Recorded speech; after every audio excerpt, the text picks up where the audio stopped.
वालेकुम। अ, अच्छा आज के सेशन में हम वो वाले टॉपिक्स कवर करेंगे उनके हैंड्स ऑन जो डॉक्टर अहमद ने कल आप लोगों को करवाए थे अनसुपरवाइज्ड लर्निंग और PCA anomaly detection and recommendation system. आज हम उनके हैंड्स ऑन करेंगे। तो जो डाटा सेट आज के सेशन में यूज करना है वो गिटहब पे शेयर हो चुका है, वहां से आप लोग डाउनलोड कर लें। तो सबसे पहले जो है हम लोग पीसीए का एक्सपेरिमेंट करके देखेंगे। तो उसके लिए सब लोग कैगल पे नोटबुक बना लें।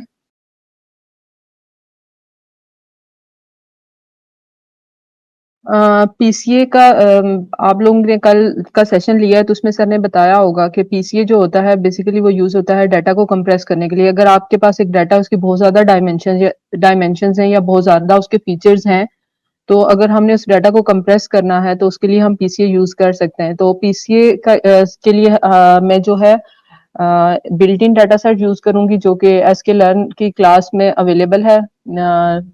डिजिट्स का डाटा सेट होगा वो यूज करना है। लेकिन सबसे पहले उससे पीसीए का एक्सपेरिमेंट करने से पहले हम लॉजिस्टिक रिग्रेशन उस डाटा पे इम्प्लीमेंट करके देखेंगे और हम देखेंगे कि अगर उसके फीचर्स को हम कंप्रेस नहीं करते, अगर जितने फीचर्स अवेलेबल हैं डाटा में वो यूज करते हैं तो क्या रिजल्ट्स आते हैं, और फिर अगर हम उसको कंप्रेस कर देते हैं उस डाटा को और कुछ फीचर्स हम रिड्यूस कर देते हैं तो फिर रिजल्ट्स पे क्या इफेक्ट आता है। तो पहले हम जो है लॉजिस्टिक रिग्रेशन की पाइपलाइन इंप्लीमेंट करेंगे। उसके लिए एसके लर्न से डाटा इंपोर्ट करेंगे। नजर आ रहा है आप लोगों को? जूम करने की जरूरत तो नहीं है। इम्पोर्टेंट जो लाइब्रेरीज यूज होंगी वो मैं पहले इंपोर्ट कर लेती हूँ। डाटा सेट की हम कीज देख लेते हैं, इसमें कौन कौन सी कीज हैं। डाटा है उसमें उसका टारगेट जो भी लेबल है वो वाला है, फ्रेम है, फीचर के नेम्स हैं और टारगेट नेम्स हैं, इमेजेस और डाटा की डिस्क्रिप्शन। तो ये डाटा की डिस्क्रिप्शन है। सबसे पहले मैं डाटा फ्रेम बना लेती हूँ इसका। फीचर जो हमारे पास फीचर्स हैं उनके जो कॉलम्स होंगे यहाँ पे, ये इमेजेस का डिजिट्स का डाटा है और इनका इमेजेस का जो साइज होगा वो 8x8 यानी कि 64 इसमें फीचर्स होंगे। अगर तो जो ये फीचर्स का नेम आ रहे हैं, ये मैं अपने डाटा फ्रेम में जितने भी कॉलम्स हैं उनके नाम ये सेट कर दूंगी। तो हमारे पास जो डाटा है वो एक डाटा फ्रेम की फॉर्म में आ गया है, लेकिन इसमें इसका लेबल नहीं आ रहा। तो लेबल की क्लास हमारे पास टारगेट में पड़ी होगी, उसको हम ले लेते हैं। Data set dot target. हमारे पास यहाँ पे लेबल्स भी आ गए हैं। अगर हमने इसको रीशेप करके देखना है, प्लॉट करके देखना है, तो वो भी हम कर सकते हैं। उसके लिए मैटप्लॉटलिब हमें इंपोर्ट करना पड़ेगा। मैटप्लॉटलिब से पाई प्लॉट इंपोर्ट करना पड़ेगा। पूरा डाटा फ्रेम तो ज़ाहिर है मैं प्लॉट नहीं करवा सकती। यहाँ पे हम कोई भी एक इंडेक्स दे देंगे। लेट्स सपोज हमने 1 दे दिया और इसको रीशेप कर लेंगे, क्योंकि ये डाटा जो है इसमें जो पिक्सेल्स हैं वो कॉलम की फॉर्म में पड़े हुए हैं, तो वैसे हम प्लॉट नहीं कर सकते। तो इसको हम पहले रीशेप कर लेंगे।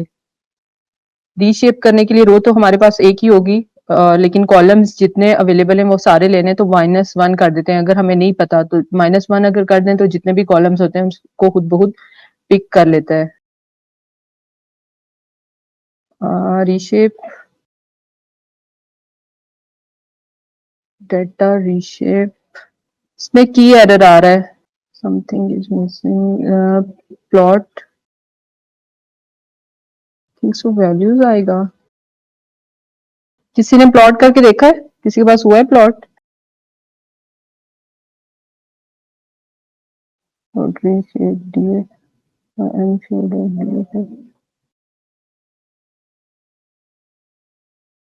अच्छा, इसको शायद ये डेटा फ्रेम नहीं लेता, तो मैं इसको भी डेटा फ्रेम पास करी थी तो शायद इस वजह से इशू आ रहा था। अब यहाँ पे मैंने डाटा सेट में से सिर्फ डाटा गेट किया है, वो डाटा फ्रेम की फॉर्म में नहीं है। अगर हम उसको देखें तो वो एक एरे की फॉर्म में है। वो डाटा गेट किया है, देन यहाँ पे मैंने वो डाटा पास किया है और इंडेक्स, जिस भी इंडेक्स को मैं प्लॉट करवाना चाह रही हूँ वो इंडेक्स यहाँ पे डाल दिया और अपना जो भी वो डाटा मेरा आ रहा था उसको मैंने रीशेप कर दिया है। तो ये इसने प्लॉट कर दिया है। अब हम ये कर सकते हैं कि हम अपना जो हमारा ये डाटा है इसको नॉर्मलाइज कर लें। उसके लिए प्री प्रोसेसिंग में से स्टैंडर्ड स्केलर को इंपोर्ट कर लेते हैं। इसका एक ऑब्जेक्ट क्रिएट कर लेंगे, एक वेरिएबल क्रिएट करेंगे एक्स नॉर्मलाइज्ड के नाम से मैं कर देती हूँ। फिट अंडरस्कोर ट्रांसफॉर्म, ये तो एक्सपेरिमेंट्स हम लोगों ने पहले किए हुए हैं, आप लोग इससे यूज टू होंगे। तो ट्रांसफॉर्म हम यूज करेंगे और उसमें जो हमारा डाटा यहाँ पे पड़ा हुआ है डाटा फ्रेम, वो हम इसमें पास कर देंगे। डाटा फ्रेम में हमारे पास जो डाटा पड़ा हुआ है डीएफ के नाम से है वेरिएबल जिसमें डाटा पड़ा हुआ है। अब हमने ये डाटा जो है नॉर्मलाइज कर दिया है। अब ये करते हैं इसमें कि हम डाटा अपना स्प्लिट कर देते हैं, ट्रेनिंग वाला डाटा अलग और टेस्टिंग वाला डाटा अलग कर लेते हैं। sklearn dot model selection import, इसमें से करेंगे train test split, train underscore test underscore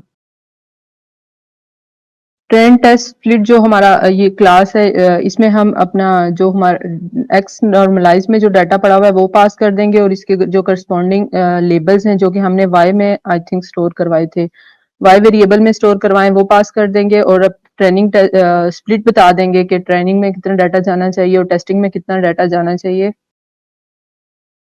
test size 0.10 कर देती हूँ मैं। और रैंडम स्टेट, ये जो फंक्शन है ये हमारे पास चार चीजें रिटर्न करेगा। एक्स ट्रेन, जिसको हम X train, X test, Y train and Y test में स्टोर करवा लेंगे। अब हमारा डाटा जो है वो स्प्लिट हो गया है। नेक्स्ट हम जो लॉजिस्टिक रिग्रेशन का मॉडल इस पे अप्लाई करना है, क्योंकि इसमें मल्टीपल क्लासेस हैं, ये बाइनरी प्रॉब्लम नहीं है, इसमें more than one two classes हैं। तो हम लॉजिस्टिक रिग्रेशन अप्लाई करेंगे तो वो इंपोर्ट कर लेते हैं। लॉजिस्टिक रिग्रेशन का ऑब्जेक्ट क्रिएट कर लेंगे।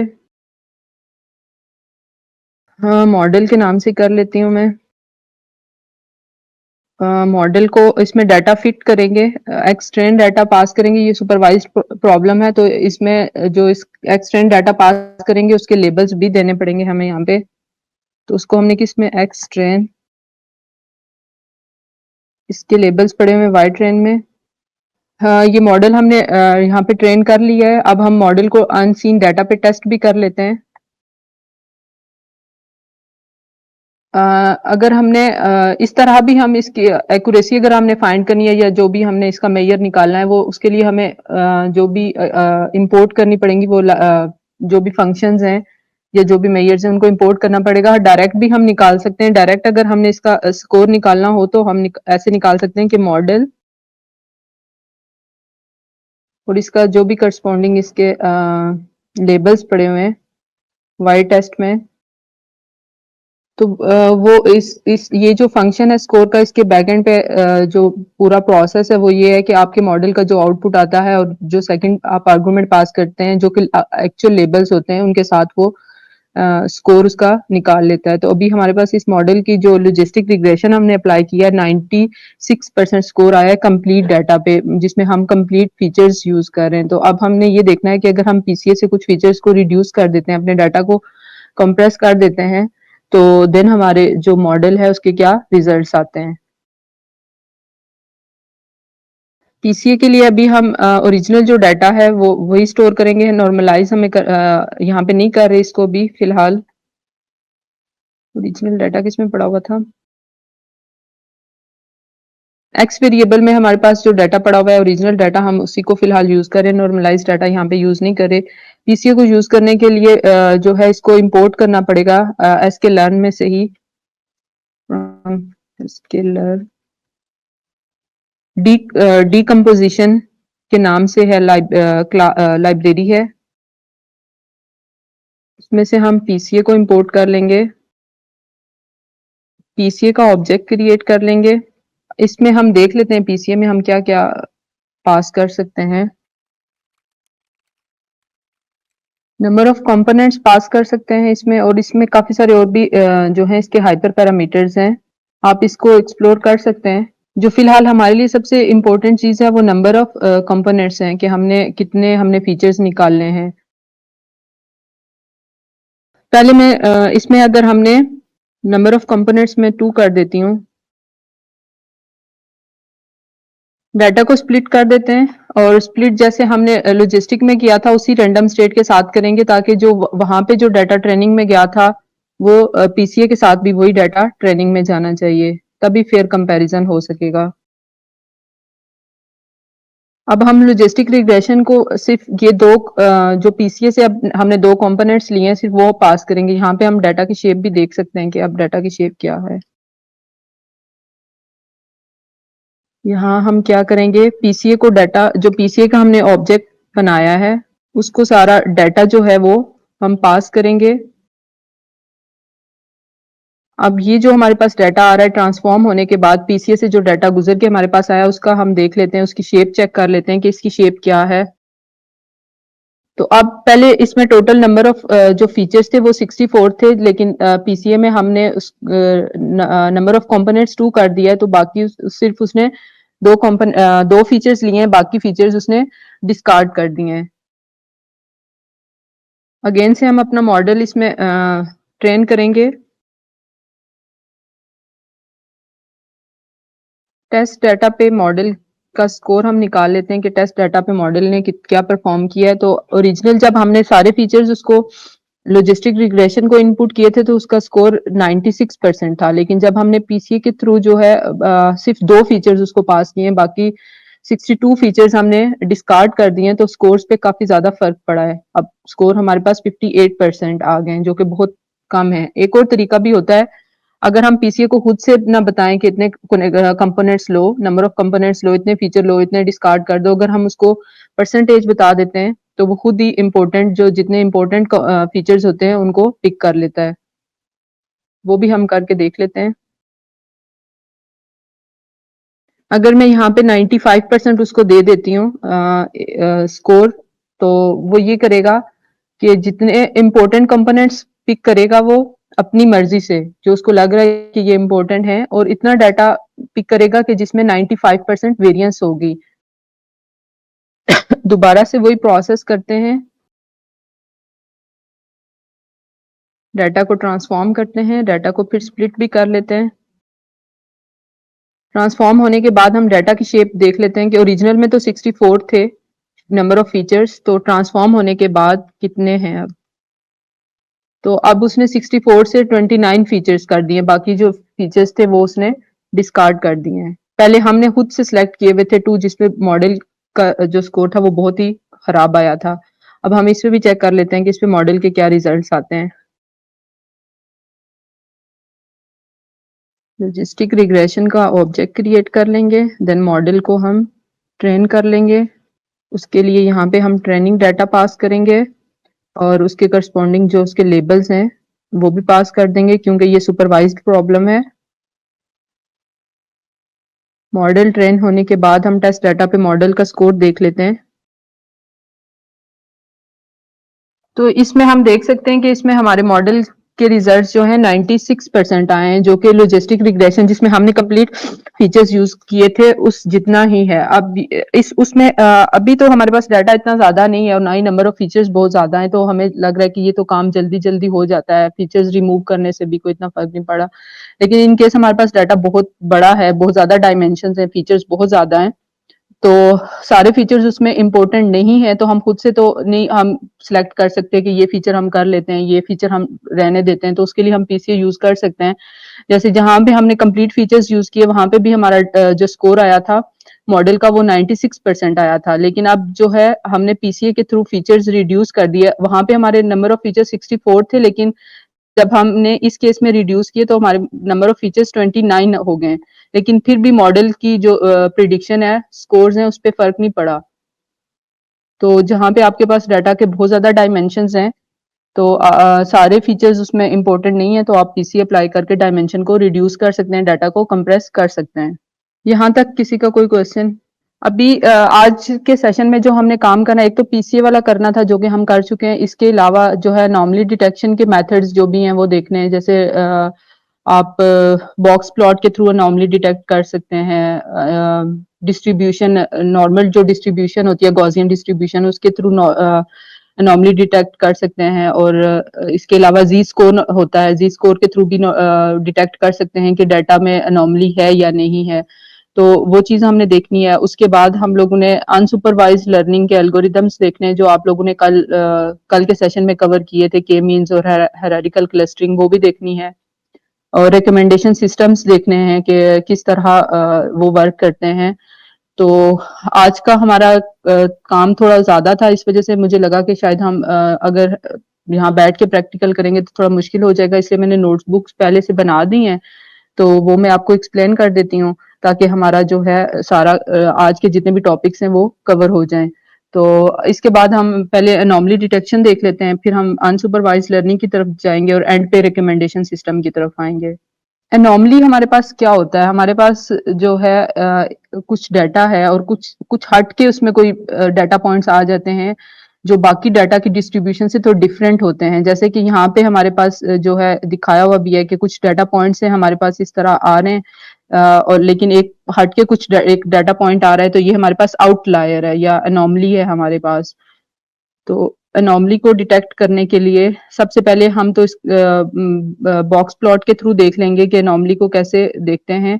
तो ये कल के सेशन में आप लोगों ने ये चीजें डिस्कस कर ली होंगी कि बॉक्स प्लॉट में हमारे पास जो होता है ये हमारे पास इंटर क्वार्टाइल रेंज होता है। जो मिनिमम इसकी रेंज होती है वो Q1 होती है, मिड इसका Q2 और मैक्सिमम इसमें Q3 होती है।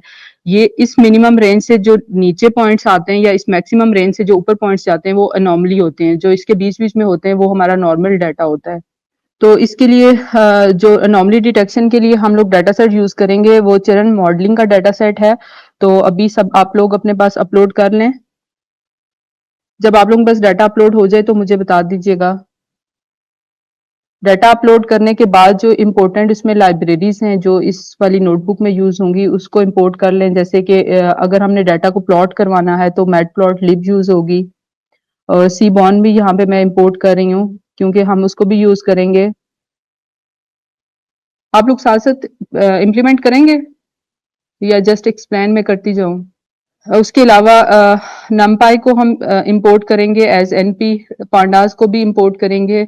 और नेक्स्ट हम ये करेंगे कि इसमें जो सेट कर देंगे ऑप्शंस के मैक्सिमम नंबर ऑफ रोज हमें इतनी दिखाओ और मैक्सिमम नंबर ऑफ कॉलम्स, जो हमारा डाटा फ्रेम होगा उसमें मैक्सिमम नंबर ऑफ रोज हमें इतनी देखनी है और नंबर ऑफ कॉलम्स इतने देखने हैं। अगर ये आप सेट ना करें तो बाय डिफॉल्ट वो कुछ जो डाटा फ्रेम जब आप प्रिंट करवाते हैं तो वो थोड़ा सा उसमें से कुछ डाटा उठा के कुछ रोज और कुछ कॉलम्स दिखा देता है। लेकिन अगर आपने मैक्सिमम या ज्यादा देखनी है या जितनी भी आप लोग देखना चाहें आप यहाँ पे लिमिट लगा सकते हैं। जैसे यहाँ पे नंबर ऑफ रोज मैंने बताया कि 800 होनी चाहिए और कॉलम्स 500 होने चाहिए। हालांकि हमारे इस डाटा में 500 कॉलम्स हैं भी नहीं, लेकिन ये ऑप्शन आप जो है वो सेट कर सकते हैं कि मैक्सिमम नंबर ऑफ रोज कितने हमें देखने हैं और मैक्सिमम नंबर ऑफ कॉलम्स कितने देखने हैं।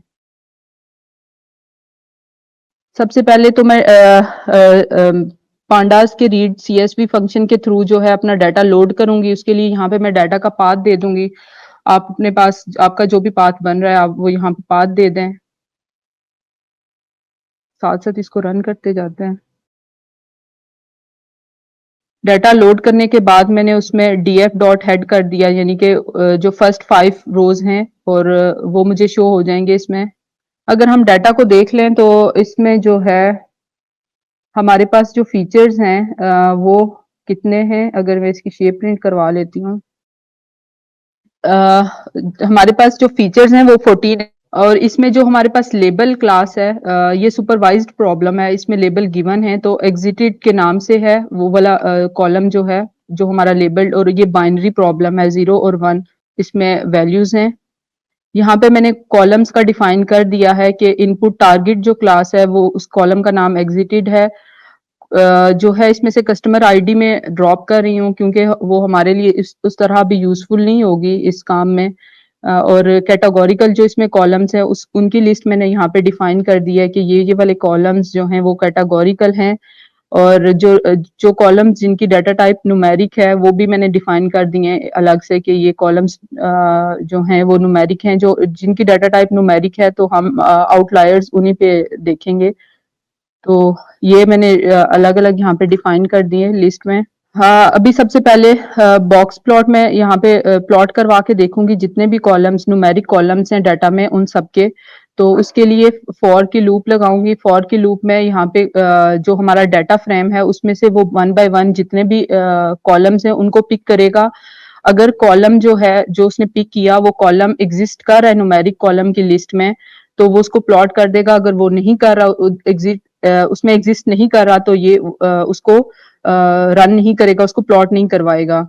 plt dot figure plt dot gca function use किया है और सेट कर दिया उसका टाइटल, और टाइटल में जो भी कॉलम का टाइटल होगा वो आ जाएगा। अगर हम इसको रन करते हैं तो जितने भी न्यूमेरिक हमारे पास कॉलम्स थे उन सबके बॉक्स प्लॉट हो गए यहाँ पे। जैसे सबसे पहले जो क्रेडिट स्कोर वाला कॉलम था तो उसका बॉक्स प्लॉट डिटेक्ट हुआ है और हम देख सकते हैं कि इसमें एनोमली है, इसमें कुछ आउटलायर्स हैं जो कि मिनिमम जो हमारे पास थ्रेशोल्ड होगा, मिनिमम जो वैल्यू होगी उससे कम आ रहे हैं ये यहाँ पे।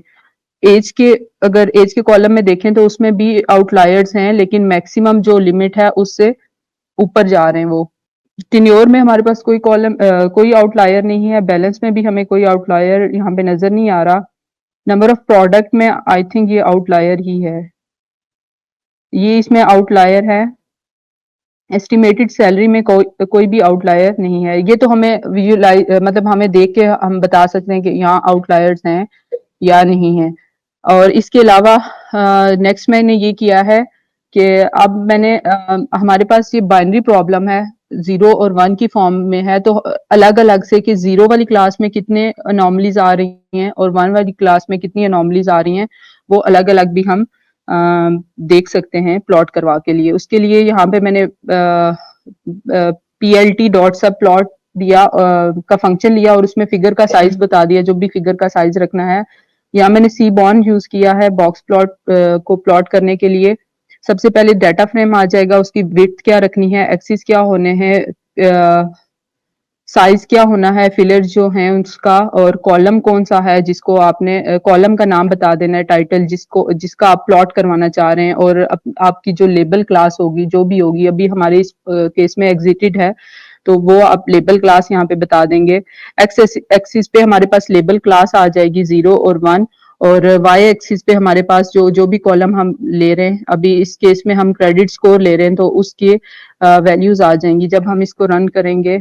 हाँ, तो इसमें हम देख सकते हैं कि जो 0 वाली क्लास है उसमें हमारे पास कोई अनोमली नहीं है, लेकिन जो 1 वाली क्लास है उसमें अनोमली है, उसमें कुछ आउटलायर्स एग्जिस्ट कर रहे हैं। इसी तरह बाकी जितने भी कॉलम्स हैं उनका भी प्लॉट करवा के देख सकते हैं। नेक्स्ट नंबर ऑफ प्रोडक्ट का प्लॉट करवा के देख लेते हैं।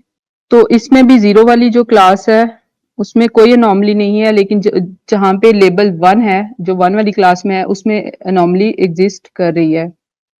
नेक्स्ट एज का भी प्रिंट करवा के देख लेते हैं। एज वाले कॉलम में जहाँ पे क्लास 0 है वहां पे आउटलायर्स हैं।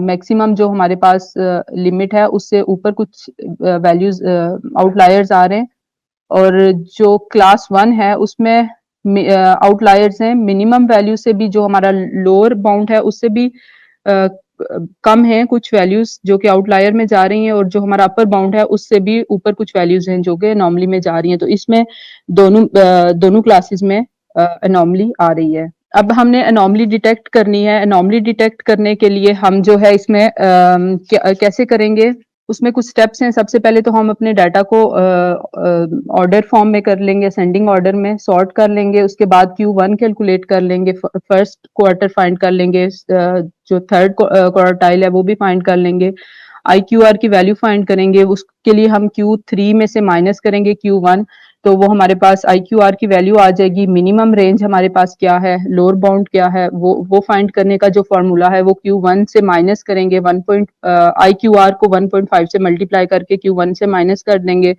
और अपर रेंज फाइंड करने का फॉर्मूला Q3 को ऐड कर देंगे आई क्यू आर को 1.5 से मल्टीप्लाई करके। तो ये स्टेप्स हैं जो हमने यहाँ पे फॉलो करने हैं अनोमली डिटेक्शन को फाइंड करने के लिए। अभी सिर्फ मैं फिलहाल एक ही कॉलम लिया है अपने डाटा फ्रेम में से, क्रेडिट स्कोर का, उस पर अप्लाई करने लगी हूँ। सबसे पहले यहाँ पे मैंने डाटा को सॉर्ट कर लिया है। सॉर्ट करने के लिए numpy का फंक्शन अवेलेबल है सॉर्ट के नाम से, उसमें हम डाटा पास कर दिया है। अभी ये एक ही कॉलम का डाटा यहाँ पे पास हो रहा है और उसको मैंने सॉर्ट करके प्रिंट करवा लिया है, तो हमारे पास जो डाटा है वो सॉर्ट होके आ गया है यहाँ पे। अब हमने इसकी क्वार्टाइल्स फाइंड करनी है, तो उसके लिए जो है एनपी का फंक्शन होता है नन परसेंटाइल।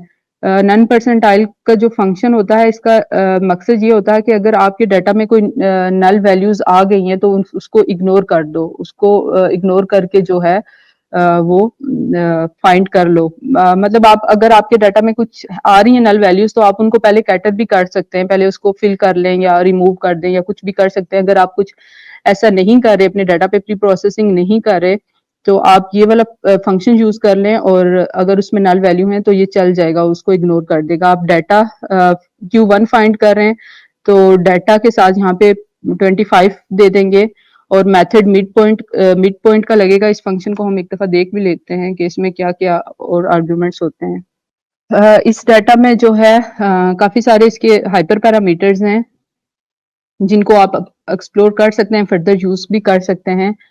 सबसे पहले तो आप उसमें एरे पास करेंगे, जैसे हमारे केस में वो डाटा आ जाएगा जो हमने एक कॉलम से गेट किया और डाटा के वेरिएबल में स्टोर करवाया है, वो आ जाएगा।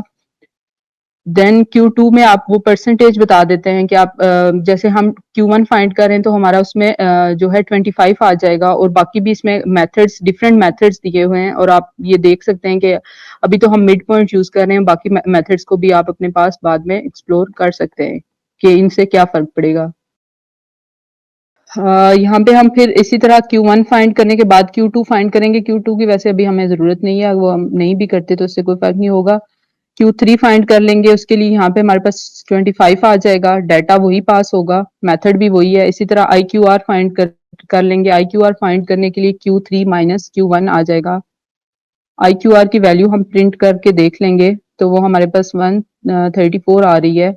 अब हम इसका बॉक्स प्लॉट ड्रॉ कर लेंगे। उसके लिए जो हमारे पास सॉर्टेड डाटा है, जो जिस डाटा को हमने कॉलम के डाटा को सॉर्ट कर दिया था, वो यहाँ पे पास करेंगे। उसकी विड्थ बता दी है और फाइलर साइज बता दिया है हमने, वो क्या होगा। तो इस वाले कॉलम में जो हमारे पास अनोमली आ रही है वो हमारी लोअर रेंज से नीचे नीचे जो वैल्यूज आ रही हैं अनोमली की। अपर जो बाउंड है हमारा, उससे ऊपर कोई भी अनोमली नहीं है, लेकिन लोअर जो हमारा है रेंज है उससे नीचे कुछ वैल्यूज आ रही हैं जो कि अनोमली में जा रही हैं। अब हम लोअर लिमिट और अपर लिमिट भी यहाँ पे फाइंड कर लेंगे। उसके लिए जो फॉर्मूला यूज होता है वो Q1 में से माइनस कर देते हैं 1.5 multiply by Q3 minus Q1। Q3 minus Q1 तो IQR है जो हमने ऊपर फाइंड भी कर लिया। अगर हम डायरेक्ट ये यूज नहीं करते, डायरेक्ट यहाँ पे IQR की वैल्यू दे देते हैं जो हम ऊपर डिफाइन ऑलरेडी फाइंड कर चुके हैं, तो तब भी ठीक है। और डायरेक्ट अगर यहाँ पे इस तरह फॉर्मूला लिख देते हैं तो तब भी ठीक है, कोई इशू नहीं है। इस तरह हम यहाँ पे अपर और लोअर जो है बाउंड की वैल्यूज फाइंड कर लेंगे। ये हमारे पास वैल्यूज आ गई हैं। अब वैल्यूज फाइंड करने के बाद हम जो हमारा डाटा जिसको हम सॉर्ट कर चुके हैं उसमें हम देख लेते हैं कि हमारी जो उसमें कुछ कितनी वैल्यूज ऐसी हैं जो लोअर बाउंड, हमारी जो लोअर लिमिट है उससे कम है, और कितनी वैल्यूज हैं अपर लिमिट से कम, जो अपर लिमिट से ज्यादा हैं, तो उनको हम इन वेरिएबल्स में स्टोर कर देंगे।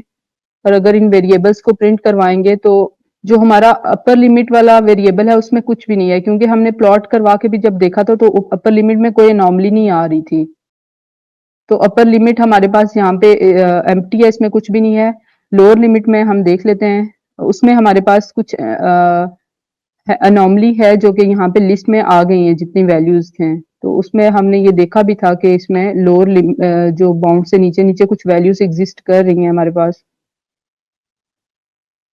अच्छा, अनोमली अभी तो हमने अनोमली फाइंड कर ली है। ये हमारे पास जितनी भी वैल्यूज आ रही हैं ये हमारे पास आउटलायर्स हैं। अब आउटलायर्स को ट्रीट करने का तरीका ये है, या तो आप इसको रिमूव कर दें, जहाँ जिन जिन रोज में अनोमली आ रही है उसको आप उनको रिमूव कर दें अगर आपके पास डाटा बहुत ज्यादा है। अगर आपके पास डाटा कम है, आप ये अफोर्ड नहीं कर सकते कि आप उनको रिमूव करें, तो आप ये कर सकते हैं कि उस डाटा को जैसे ये वैल्यूज़ जो आ रही हैं, एनॉमली है, आउटलायर्स हैं, तो इसको जो भी लोअर लिमिट वाली जो वैल्यू है, उससे रिप्लेस कर दें इन सबको। तो ये फिर आउटलायर्स रिमूव हो जाएँगे। उसके लिए मैंने ये किया है कि उस डाटा के अंदर जो भी कॉलम हमने गेट किया था ऊपर, उस डाटा के अंदर जहाँ-जहाँ लोअर लिमिट से वैल्यूज़ कम है, उस उनको लोअर लिमिट के साथ रिप्लेस कर दो और जहाँ-जहाँ वैल्यूज़ जो हैं अपर लिमिट से ऊपर हैं, उसको भी अपर लिमिट वाली जो वैल्यू है उससे रिप्लेस कर दो। तो हमारे डाटा के अंदर जो भी जो जो भी आ रहा है उसमें जितनी भी एनॉमली थी वो उसमें से रिमूव हो जाएगी। अब हम अगर इसका दोबारा से प्लॉट ड्रॉ करके देखते हैं तो हम देखते हैं कि इसमें एनॉमली रिमूव हुई है या नहीं। रिमूव करने के बाद हमने दोबारा से इसी सॉर्ट अंडरस्कोर डाटा वेरिएबल में ही स्टोर करवाया था, तो यहाँ पे वही डाटा हम ऑलरेडी पास कर रहे हैं। तो अब इसमें में कोई भी एनॉमली नहीं है। हमने प्लॉट करवा के देख लिया। अभी ये पूरा प्रोसेस मैंने सिर्फ एक कॉलम पे किया है। सिर्फ आप अगर चाहें तो बाकी कॉलम्स पे भी कर सकते हैं। आई थिंक मेरा anomaly detection using normal distribution जो है वो मैंने कोड रन किया था लेकिन सेव नहीं हो सका। मैं देखती हूँ मेरे सिस्टम में अगर कहीं पड़ा हुआ हो तो हम वहां से इसको देख लेते हैं।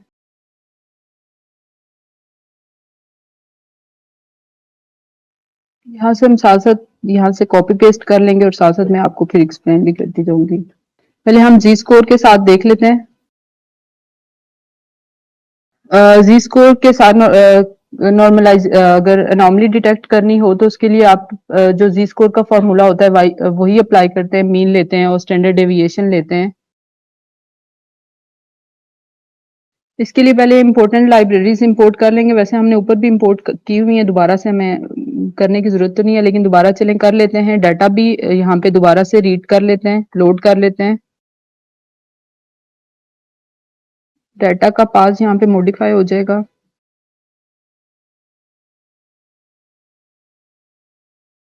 पहले हम इस पे मीन और जो है स्टैंडर्ड डेविएशन फाइंड कर लेंगे। सारे डाटा पे मैंने नहीं अप्लाई करना, मैं सिर्फ एक ही कॉलम पे अप्लाई करना है, क्रेडिट स्कोर के कॉलम पे अप्लाई कर रही हूँ और उसको पहले लिस्ट में कन्वर्ट कर रही हूँ डाटा को। ये मेरे पास मीन और स्टैंडर्ड डेविएशन की वैल्यू आ गई है। जो हमारे पास जी स्कोर होता है उसमें जो है वैसे नॉर्मल रेंज मेरे ख्याल से उसमें होती है -3 से लेकर 3 तक होती है। -3 से -3 के जो से ऊपर या नीचे वाली जो वैल्यूज होती हैं वो एनॉमली में आती हैं। यहाँ पे जो है जी स्कोर जो नॉर्मलाइज किया है उसको जी स्कोर वैल्यू जो फाइंड किया है उसका हमने एक कॉलम ऐड कर दिया अपने डाटा फ्रेम के अंदर। ये जो नया कॉलम फाइंड किया है इसमें हम देख सकते हैं कि हमारे पास जो वैल्यूज आ रही हैं वो कुछ वैल्यूज -3 से तक हैं और सारी तो यहाँ हम देख नहीं सकते। एक एक्स वेरिएबल में स्टोर कर लेते हैं और उसको इसमें शो नहीं कर रहा। इसको मैक्सिमम करने तो चाहिए अगर हम बहरहाल ये इसमें प्रिंट नहीं कर रहा, पता नहीं इसमें क्या इशू है। लेकिन इसमें अब हमारे पास जो रेंज अब जी स्कोर या नॉर्मलाइजेशन हमने अप्लाई की है आउटलायर्स को फाइंड करने के लिए, तो इसमें हमारे पास कुछ वैल्यूज आ रही हैं जो कि -3 है और बाकी कुछ ऐसी वैल्यूज भी होंगी जो -3 से भी नीचे होंगी, कुछ ऐसी वैल्यूज भी होंगी जो 3 से हमारे पास ऊपर होंगी, जो कि हमारे पास anomaly as a anomaly consider होंगी। तो इसमें भी अगर आपके पास इस तरह का केस आ जाता है कि वैल्यूज ऐसे -3 और 3 की रेंज से ऊपर या नीचे आ रही हैं, तो उसको फिर एज ए एनॉमली कंसीडर करके आप उसको ट्रीट करने के लिए वही कर सकते हैं कि आप उसको या तो रिमूव कर दें अपने डाटा में से, वो वैल्यूज ही रिमूव कर दें, वो एंट्रीज अगर कम है तो रिमूव कर दें। उसके अलावा अगर वो नहीं करते तो उसमें आप ये कर सकते हैं कि आप उसको तो उसमें हम ये हमारे पास जो ये हमारे पास था स्टैंडर्ड डेविएशन और जो मीन आई है, स्टैंडर्ड डेविएशन जो होती है अगर उसको हम 3 से मल्टीप्लाई करके मीन के साथ ऐड कर दें, तो जो हमारे पास जो -3 से 3 से ऊपर वाली वैल्यूज़ आ रही हैं वो रिमूव हो जाएँगी और इसी तरह अगर हम उसको जो मीन है उसमें से माइनस कर दें स्टैंडर्ड डेविएशन को 3 से मल्टीप्लाई करके, तो हमारे पास जो -3 से नीचे वाली वैल्यूज़ भी आ रही हैं वो भी रिमूव हो जाएँगी। तो जी स्कोर नॉर्मलाइजेशन से ऐसे हम उसका जी स्कोर नॉर्मलाइजेशन अप्लाई करने के बाद उस पे ये वाला फॉर्मूला अगर हमने अनोमली डिटेक्ट कर लिया और हमारे डाटा में अनोमली है और उसको हमने रिमूव करना है तो हम उस पे ये वाला मेथड अप्लाई करके रिमूव कर सकते हैं। इसके अलावा जो नॉर्मलाइजेशन डिस्ट्रीब्यूशन नॉर्मलाइजेशन होती है वो जी स्कोर की तरह ही होती है। उसमें पहले आप जी स्कोर नॉर्मलाइजेशन अप्लाई करते हैं। जी स्कोर नॉर्मलाइजेशन अप्लाई करने के बाद प्रोबेबिलिटीज फाइंड कर लेते हैं और प्रोबेबिलिटीज जब अब आप फाइंड कर चुकते हैं तो आप एक रेंज एक उसमें थ्रेशोल्ड डिफाइन कर सकते हैं कि अगर इस थ्रेशोल्ड से वैल्यूज कम आ रही हैं तो उनको एज ए एनॉमली कंसीडर करो और उनको रिमूव कर दो। मैं देखती हूँ अगर मेरे पास यहाँ पे उसका कोड अवेलेबल है। हाँ, कोड तो उसका अवेलेबल नहीं है, उसका कोड हम खुद ही कर लेते हैं। इसमें भी मैं फिलहाल एक ही कॉलम सेलेक्ट करूंगी, सारे कॉलम्स पे अप्लाई नहीं करती। थ्रेशोल्ड एक डिफाइन कर देते पहले इसका जी स्कोर वो मीन और स्टैंडर्ड डेविएशन फाइंड कर लेते हैं। मीन फाइंड करने के लिए इसकी अगर हमने अब प्रोबेबिलिटी फाइंड करनी है तो उसके लिए फंक्शन देखना पड़ेगा नम पाई में ये वाला फॉर्मूला होगा जो इसमें यूज होगा। गॉसियन डिस्ट्रीब्यूशन के लिए ये वाला फॉर्मूला यूज होता है। साइपाई जो लाइब्रेरी है इसमें से हम इंपोर्ट करेंगे। इसमें डायरेक्ट एक दफा मैं कंप्लीट डाटा देख के देख लेती हूँ कि ये खुद ही क्या मीन और स्टैंडर्ड डेविएशन फाइंड कर लेगा या हमें सेपरेट इसको करके देना पड़ेगा। थ्रेशोल्ड की वैल्यू हम डिफाइन कर देते हैं। मैंने यहाँ पे भी आपका अपने टास्क के अकॉर्डिंग आप अपनी जो भी आपका टास्क होगा उसके अकॉर्डिंग आप एक दफा अपने डाटा को एनालाइज करके देख सकते हैं उसमें कि आपको थ्रेशोल्ड की क्या वैल्यू रखनी है। अभी फिलहाल मैं इसमें जो है थ्रेशोल्ड की वैल्यू जो है 0.0001 रख रही हूँ। अब मेरे पास जो प्रोबेबिलिटीज आ जाएंगी उसमें जो वैल्यूज इससे कम होंगी वो एज ए आउटलायर कंसीडर होंगी। अच्छा, नॉर्मल डिस्ट्रीब्यूशन से नॉर्मल डिटेक्शन हम देख रहे थे तो उसमें वही होता है कि आप जी स्कोर नॉर्मलाइजेशन की तरफ पहले जी स्कोर नॉर्मलाइजेशन फाइंड करते हैं मीन स्टैंडर्ड डेविएशन फाइंड करके और देन जी स्कोर का जो भी फॉर्मूला है वो लगा के फिर आप उस पे प्रोबेबिलिटीज उसकी फाइंड करते हैं। तो मीन और स्टैंडर्ड डेविएशन हम फाइंड कर चुके थे। साइपाई से हम नॉर्म का हमने जो लाइब्रेरी है इंपोर्ट की है उस नॉर्म की लाइब्रेरी से हमने पीडीएफ का फंक्शन इंपोर्ट कॉल किया है प्रोबेबिलिटीज फाइंड करने के लिए। तो यहाँ पे ये 3 चीजें लेगा ये वाला फंक्शन। डाटा जो हमारा ओरिजिनल डाटा है जिसमें से हमने मीन और स्टैंडर्ड डेविएशन फाइंड किया वो आएगा। सेकंड हम इसको मीन भी पास करेंगे और स्टैंडर्ड डेविएशन भी पास करेंगे और इसको रन करेंगे। उसको मैंने एक्स के वेरिएबल में स्टोर करवा दिया। तो अब मैंने इसमें देखा तो इसमें एक्स का जो हमारे पास वेरिएबल है इसमें जो है प्रोबेबिलिटी वैल्यूज आ चुकी हैं। थ्रेशोल्ड मैंने यहाँ पे डिफाइन किया था। आप थ्रेशोल्ड अपने टास्क के अकॉर्डिंग अपने डाटा के अकॉर्डिंग इसको एडजस्ट कर सकते हैं। ये एक हाइपर पैरामीटर है, आप डिफरेंट इसकी वैल्यूज रख के देख सकते हैं। अब मैंने यहाँ पे ये किया कि मेरे डाटा के अंदर जो प्रोबेबिलिटीज मैंने फाइंड करके एक्स में स्टोर की थी जहाँ इन प्रोबेबिलिटीज में जो वैल्यूज मेरे थ्रेशोल्ड से कम है, जो मैंने थ्रेशोल्ड अभी यहाँ पे रखा है इससे कम जो वैल्यूज हैं उनको एज ए आउटलायर यहाँ पे वो लेगा। अगर वो मैं प्रिंट करवा के देखती हूँ तो ये मेरे पास ये कुछ वैल्यूज हैं। अभी ये मैंने एक ही कॉलम पे अप्लाई किया हुआ है तो ये वाली जितनी भी वैल्यूज हैं इसमें ये सारी आउटलायर्स में आ रही हैं। इसी का अगर हम प्लॉट करवा के इसको देखें तो उसमें हम देख सकते हैं कि ये इसमें ये सारी वैल्यूज जो हैं आउटलायर्स में आ रही हैं। तो इस तरह हम गॉसियन डिस्ट्रीब्यूशन से भी आउटलायर्स फाइंड कर सकते हैं। और आउटलायर्स को रिमूव करने का वही तरीका है कि या तो इनको ड्रॉप ही कर दें, उन रोज को ड्रॉप कर दें, या फिर उनको जो है किसी मिनिमम जो भी, अगर वो लोअर उस पे हैं तो लोअर वैल्यू के साथ उसको रिप्लेस कर दें, अगर अपर बाउंड से ऊपर हैं तो अपर बाउंड वाली वैल्यू से उसको रिप्लेस कर दें। तो ये हमारा यहाँ ये जो है हमने डिफरेंट अनोमली डिटेक्शन के या आउटलायर्स डिटेक्शन के डिफरेंट तरीके देख लिए, जिसमें जी स्कोर हमने देखा, गॉसियन डिस्ट्रीब्यूशन देखा, और बॉक्स प्लॉट के थ्रू कैसे हम उसको आइडेंटिफाई कर सकते हैं आउटलायर्स को, ये हमने 3 तरीके यहाँ पे देख लिए। ओके, इसके बाद हम जो है अनसुपरवाइज्ड लर्निंग में क्लस्टरिंग के एल्गोरिदम्स देखेंगे, जो आपने कल के सेशन में जो आपने पढ़े थे, वही वाले एल्गोरिदम्स हम इम्प्लीमेंट करके देखेंगे। तीनों का तो मेरे ख्याल से एक ही तरह के आउटलायर्स हैं, जैसे हमने प्लॉट करवा के भी देखे और प्रिंट करवा के भी देखे, तो एक ही तरह के आउटलायर्स डिफाइन करें। इसमें हाँ, इसमें ये है कि आपको जो गॉसियन डिस्ट्रीब्यूशन है उसमें आपको एक थ्रेशोल्ड बताना पड़ता है, जो कि जो आईक्यूआर है उसमें नहीं बताना पड़ता। तो आप अपने डाटा पे ये डिफरेंट तरीके अप्लाई करके देख सकते हैं, आपके डाटा के अकॉर्डिंग कौन सा जो है वो ज्यादा सूटेबल होगा। फिर वो आप अपने डाटा की नेचर को, जो भी आपका डाटा है उस पे इम्प्लीमेंट करके इनको देख देख सकते हैं उसमें। अच्छा, हाँ, क्लस्टरिंग का हम देखते हैं। क्लस्टरिंग में यही होता है कि इसमें जो अनसुपरवाइज्ड ये मेथड होता है, इसमें लेबल्स गिवन नहीं होते। जैसे सुपरवाइज्ड में हमें लेबल्स गिवन होते हैं, और अनसुपरवाइज क्लस्टरिंग में हमारे पास लेबल्स नहीं होते। हम पैटर्न और उसमें सिमिलैरिटीज देख रहे होते हैं कि अगर हमें 2 यूज़र्स या डिफरेंट वैल्यूज़ गिवन है, तो उनमें कितनी सिमिलैरिटी है, उनके पैटर्न सिमिलर हैं या नहीं। तो इसमें हम पैटर्न्स वगैरह लर्न कर रहे होते हैं क्लस्टरिंग में। तो सबसे पहले हम सिंथेटिक डाटा जनरेट करवाएँगे क्लस्टरिंग के थ्रू।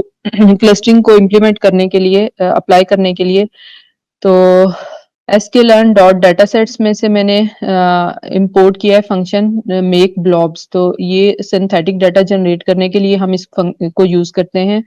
और इस डाटा के अंदर इसके ये जो फंक्शन है मेक ब्लॉब्स, इसके डिफरेंट हाइपर पैरामीटर्स हैं, लेकिन अभी यहाँ पे मैं जो यूज कर रही हूँ, नंबर ऑफ सैंपल्स मैंने बता देने हैं कि कितने सैंपल्स में जनरेट करवाना चाह रही हूँ, यानी कि डाटा पॉइंट्स कितने जनरेट करवाना चाह रही हूँ, उसमें नंबर ऑफ फीचर्स कितने होने चाहिए, और उसमें क्लस्टर्स कितने होने चाहिए। इसकी सेंटर्स की वैल्यू बाय डिफॉल्ट 3 होती है, लेकिन अगर आप जो है 3 क्लस्टर नहीं डिफाइन करना नहीं करवाना चाह रहे, कम करवाना चाह रहे हैं या उससे ज्यादा, तो आप यहाँ पे ये हाइपर पैरामीटर है, इसको आप एडजस्ट कर सकते हैं अपने अकॉर्डिंग।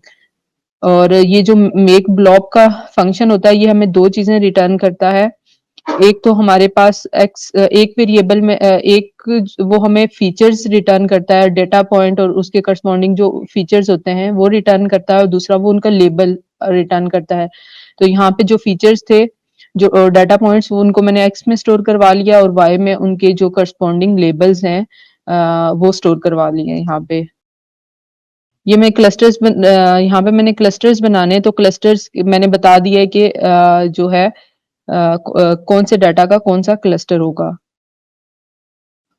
ये वैल्यूज मैंने एक्स की वैल्यू प्रिंट करवा के देख ली है, वाई की भी देख ली है। वाई में यूनिक वैल्यूज देख सकते हैं, तो 3 ही होंगी, क्योंकि हमने वहां पे नंबर ऑफ क्लस्टर्स उसको बता दिया कि 3 क्लस्टर्स जनरेट करो। इनको प्लॉट करवाने के लिए जो डाटा पॉइंट्स उसने जनरेट किए हैं, सिंथेटिक डाटा जो हमने जनरेट करवाया, उसको प्लॉट करवाने के लिए मैंने मैटप्लॉटलिब को इंपोर्ट किया, उसका स्कैटर जो फंक्शन है वो उसको इंपोर्ट किया। एक्स एक्सिस पे मैंने तमाम जितनी भी रोज हैं वो सारी पिक की, एक्स में जितनी भी रोज हैं वो सारी पिक की हैं, और उसका कॉलम 0 पिक किया है, यानी कि फीचर 0 पिक किया है। वैसे तो 1 होगा, हम उसको 1 कहते हैं, लेकिन कंप्यूटर में जो है इंडेक्सिंग वो 0 से स्टार्ट होती है, तो यहाँ पे 0 आ जाएगा, फीचर 1 आ गया है। और वाई एक्सिस पे मैंने फीचर 2 लिया है, और कलर में मैंने उसको वाई पास कर दिया कि जितने उसमें यूनिक लेबल्स आ रहे हैं उतने ही डिफरेंट कलर्स होने चाहिए। अगर ये मैं पास यहाँ पे ये वाई पास नहीं करूंगी, अगर इसको मैं हटा दूंगी, तो वो सारे सारे जितने भी पॉइंट्स हैं वो ये सारे एक ही कलर के हो जाएंगे। एक्स लेबल पे आप क्या लिखना चाह रहे हैं? एक्स लेबल पे हमारे पास फीचर 1 है, तो फीचर 1 आ जाएगा। वाई लेबल पे फीचर 2 है, तो यहाँ पे फीचर 2 मैंने लिख दिया। ग्रिड मैंने plt डॉट ग्रिड कर दिया कि मैं चाह रही हूँ कि इसमें ग्रिड्स बने हुए आए, और इसको हम plt डॉट शो जब रन किया तो उसने 3 डिफरेंट डाटा पॉइंट्स जो मैंने जनरेट करवाए थे, 3 डिफरेंट क्लस्टर्स जनरेट करवाए थे, वो उसने दिखा दी हैं यहाँ पे। के मीन क्लस्टरिंग का एल्गोरिदम फर्स्ट पहले हम वो मैं इस पे वो अप्लाई करूंगी। तो उसके लिए वो sklearn में क्लस्टर्स के जो है मॉड्यूल है और उसमें बहुत सारे जो डिफरेंट क्लस्टर्स अवेलेबल होंगे, लेकिन मैंने उसमें से के मीन इंपोर्ट किया सबसे पहले। तो फ्रॉम sklearn डॉट क्लस्टर से इंपोर्ट कर लिया के मीन्स जो है उसके डिफरेंट हाइपर पैरामीटर्स हैं, वो हम देख सकते हैं। लेकिन अभी जो इसमें 3 इम्पोर्टेंट चीजें हैं वो मैं यहाँ पे यूज कर रही हूँ। सबसे पहले उसमें नंबर ऑफ क्लस्टर्स बता देंगे कि आप क्या चाह रहे हैं कि आपके डेटा में कितने क्लस्टर्स बनने चाहिए, वो बता देंगे। क्लस्टर्स जो हैं उसमें जो उसका सेंट्रॉइड है वो किस बेस पे इनिशियलाइज होना चाहिए, आप वो यहाँ पे वो बता देंगे। मैक्सिमम आइट्रेशंस बता देते हैं और टॉलरेंस मतलब कितनी होनी चाहिए उसमें। और इसमें और भी काफी सारे हाइपर पैरामीटर्स हैं जिनको आप एक्सप्लोर कर सकते हैं। नंबर ऑफ क्लस्टर्स मैंने 3 यहाँ पे दे दी हैं कि 3 क्लस्टर्स मेरे डाटा में 3 क्लस्टर्स बनाओ। रैंडम जो भी सेंट्रॉइड होगा वो इनिशियली रैंडम जनरेट करे सेंट्रॉइड, फिर उसको आइट्रेशन जैसे जैसे आइट्रेशंस चलती जाएंगी तो वो सेंट्रॉइड को अपडेट करता रहेगा। तो मैक्सिमम आइट्रेशंस मैंने यहाँ पे 300 दे दी हैं और इसको एक ऑब्जेक्ट में स्टोर करवा लिया है। अब यहाँ पे मैं मॉडल साथ ही फिट भी कर रही हूँ और साथ ही प्रिडिक्ट भी कर रही हूँ। फिट अंडरस्कोर प्रिडिक्ट यानी कि साथ ही ट्रेन करके प्रिडिक्शन भी निकाल के जो हमारे पास यहाँ पे हमने लेबल्स नहीं दिए, ये अनसुपरवाइज्ड प्रॉब्लम है। यहाँ पे हमने ट्रेनिंग में सिर्फ डाटा पास किया है, उसका लेबल हमारे पास है लेकिन हमने वो यहाँ पे पास नहीं किया कि क्योंकि ये अनसुपरवाइज्ड प्रॉब्लम है। तो यहाँ पे डाटा जो भी था वो पास कर दिया, साथ ही उस पे डाटा पे प्रिडिक्शन भी निकाल ली और उस प्रिडिक्शन को मैंने इस वेरिएबल में स्टोर करवा लिया है। हाँ, ये करने के बाद प्रिडिक्शन लेने के बाद अब जो है मैं इसको प्लॉट करवा के देख लेती हूँ इनको कि किस तरह के क्लस्टर्स बने हैं। उसके लिए स्कैटर जो प्लॉट फंक्शन है वो मैंने कॉल किया और उसमें मैंने जो चीजें पास की, सबसे पहले तो जो मेरा डाटा है y और सॉरी x जो मेरा जिसमें मेरा डाटा पड़ा हुआ है वो वाला वेरिएबल, और y मेरे पास मॉडल की प्रिडिक्शन है। जो भी इस मॉडल की प्रिडिक्शन है अगर उसमें ये अभी फर्स्ट वाले क्लस्टर के लिए मैं प्लॉट करवा रही हूँ, तो y में जहां जहां जीरो आ रहा है और कॉलम 1 वाला पिक करना है और सेकंड पे ये उसको एक्स एक्सिस पे कॉलम 0 आ जाएगा यानी कि फीचर 0 वाले आ जाएंगे और वाई एक्सिस पे 1 आ जाएंगे। और ये जहां जहां प्रिडिक्शन में वैल्यू 0 आ रही है वो वाले पॉइंट्स जो हैं प्लॉट कर दो। साइज उसमें मैं बता रही हूँ, कलर बता रही हूँ, मार्कर का जो है वो जो स्क्वायर फॉर्म में वो शेप्स बनी हुई आ जाए, एज कलर बता रही हूँ और क्लस्टर का लेबल बता रही हूँ कि क्लस्टर का लेबल क्या होगा। इसी तरह क्लस्टर 2 के लिए ये क्लस्टर 1 के लिए किया था जिसकी वैल्यू लेबल 0 था। यहाँ पे क्लस्टर 2 के लिए कर रही हूँ जहाँ पे जिसका लेबल 1 है। उसमें भी वैसे ही मैं एक्स एक्सिस पे उसके पॉइंट्स और वाई एक्सिस पे उसके पॉइंट्स डिफाइन करूंगी और कलर्स और ये डिफरेंट चीजें जो हमने ऊपर पास की थी वही यहाँ पे पास करेंगे। यहाँ पे वहां पे मार्कर जो हमने कहा था कि जो शेप बने वो स्क्वायर की फॉर्म में बने और यहाँ पे हम चाह रहे हैं कि वो सर्कल की फॉर्म में हो। तो यहाँ पे मार्कर्स में मैंने वो पास कर दिया, लेबल इसका क्लस्टर 2 कर दिया। यही प्रोसेस क्लस्टर 3 के लिए किया है। ये करने के बाद फिर मैंने इसमें जो मेरा उसमें सेंट्रॉइड होगा, सेंट्रॉइड के लिए भी इसमें डिफाइन कर दूंगी। उसके लिए km dot cluster dot centres जो हमारा सेंट्रॉइड होगा उसके लिए मैंने एक्स एक्सिस पे वो कहाँ पे होना चाहिए, वाई एक्सिस पे कहाँ होना चाहिए, साइज बता दिया और उसमें स्टेरिक जो मेरा बनना चाहिए सेंट्रॉइड उसकी शेप हिस्टेरिक की होनी चाहिए, उसका कलर बता दिया। उसी तरह एक्स एक्सिस पे फीचर्स आ जाएंगे, लेबल जो है फीचर 1 आ जाएगा, वाई पे फीचर 2 आ जाएगा। और इसको हम रन अगर करेंगे तो ये हम देख सकते हैं कि हमारे पास जो हमारा मॉडल था उसने ये इस तरह के क्लस्टर्स बनाए और उनके सेंट्रॉइड्स डिफाइन किए जो कि उनके तीनों क्लस्टर्स के सेंटर में आ रहे हैं। तो अब हम ये भी देख सकते हैं, इसको हम जो है देख सकते हैं कि ये जो क्लस्टर्स हमारे मॉडल ने बनाए हैं ये कितने अच्छे हैं या कितने बुरे हैं। तो उसके लिए इनर्शिया का एक फंक्शन यूज होता है। केएम हमारे जो है मॉडल का ऑब्जेक्ट था जिसमें हमने अपना मॉडल इनिशियलाइज करवाया था। केएम डॉट इनर्शिया अंडरस्कोर का फंक्शन है जो कि ये बता सकता है कि हमारे जो मॉडल की प्रिडिक्शन है वो कितनी अच्छी है या कितनी बुरी है। तो ये जो है squared of sum of square distance find कर रहा होता है दो डेटा पॉइंट्स के दरमियान। इसकी वैल्यू जितनी कम होगी इसका मतलब है जो है आपके मॉडल ने उतने अच्छे क्लस्टर्स बनाए। इसकी वैल्यू जितनी ज्यादा बुरी होगी इसका मतलब है क्लस्टर्स जो हमारे पास बने हैं वो इतने अच्छे नहीं हैं। एक तरीका तो ये होता है कि आप क्लस्टर्स खुद से डिफाइन कर दें, जैसे कि अभी हमने के मीन्स में नंबर ऑफ क्लस्टर्स खुद से बता दिए थे। एक तरीका होता है कि अगर आप नंबर ऑफ क्लस्टर्स नहीं बता सकते तो उसके लिए एल्बो मेथड यूज होता है। वो ऑप्टिमल क्लस्टर्स हमें हमारे डाटा के अकॉर्डिंग ऑप्टिमल क्लस्टर्स कितने बनते हैं वो हमें निकाल के दे सकता है। उसके लिए यहाँ पे वो निकालने के लिए सबसे पहले मैंने यहाँ पे एक एम्प्टी लिस्ट डिफाइन की है, फिर मैंने एक रेंज बता दिया कि 1 से 11 तक के बीच में लो, और मुझे मतलब इस रेंज में देखना है कि क्लस्टर मेरे इस रेंज में आ रहे हैं या नहीं। एक रेंज मैंने डिफाइन की 1 से 11 तक। वही मैंने के मीन क्लस्टरिंग वाला एल्गोरिदम यहाँ पे दोबारा से कॉल किया। यहाँ पे नंबर ऑफ क्लस्टर्स में मैंने स्पेसिफाई नहीं किया बल्कि आई की वैल्यू पास कर दी है। तो वो 1 बाय 1 चेक करेगा और इनिशियली इसको रेंडमली वो जो है सेंट्रॉइड लेगा और उसके बाद जो है यहाँ पे मॉडल को फिट कर देंगे, ट्रेन करेंगे और फिर इनर्शिया की KM dot inertia value find करते जाएंगे और उस वैल्यू को हर डाटा पॉइंट के लिए वो वैल्यू हम इस लिस्ट के अंदर अपेंड करते जाएंगे। जब हम इसको प्लॉट करवा के देखेंगे तो हमारे पास कुछ इस तरह का कर्व बना है, ग्राफ सा एक बना है जिसमें यहाँ पे हमारे पास एक्स एक्सिस पे नंबर ऑफ क्लस्टर्स आ रहे हैं और वाई एक्सिस पे डिस्टॉर्शन की वैल्यू आ रही है। तो अगर हम यहाँ एकदम से जो बैंड आ रहा है और फिर वो इसके बाद हमारे पास कोई भी इतना डाटा में कुछ चेंज नहीं आ रहा इस ग्राफ के अंदर, तो ये हमारे पास ऑप्टिमल वैल्यू है ये वाली के नंबर ऑफ क्लस्टर इतने होने चाहिए मेरे डाटा के अकॉर्डिंग। जो अभी मैंने इसको डाटा सिंथेटिक डाटा जो जनरेट करवाया था उस पे इसको जब मैंने अप्लाई किया तो उसने एक ऑप्टिमल नंबर मुझे निकाल के दिया कि नंबर ऑफ क्लस्टर इसमें जो ऑप्टिमल नंबर ऑफ क्लस्टर है वो 3 होने चाहिए। उसके बाद जितने भी अगर डाटा आ रहा है तो उसमें कोई इतना कोई खास चेंज नहीं आ रहा, तो अगर 3 नंबर ऑफ क्लस्टर्स हम लेंगे तो वो ज्यादा बेहतर रहेगा। तो ये इस तरह आप नंबर ऑफ क्लस्टर्स अगर डिफाइन नहीं करना चाहते पहले से तो आप इस पे एल्बो मेथड अप्लाई करके optimal number of clusters find कर सकते हैं।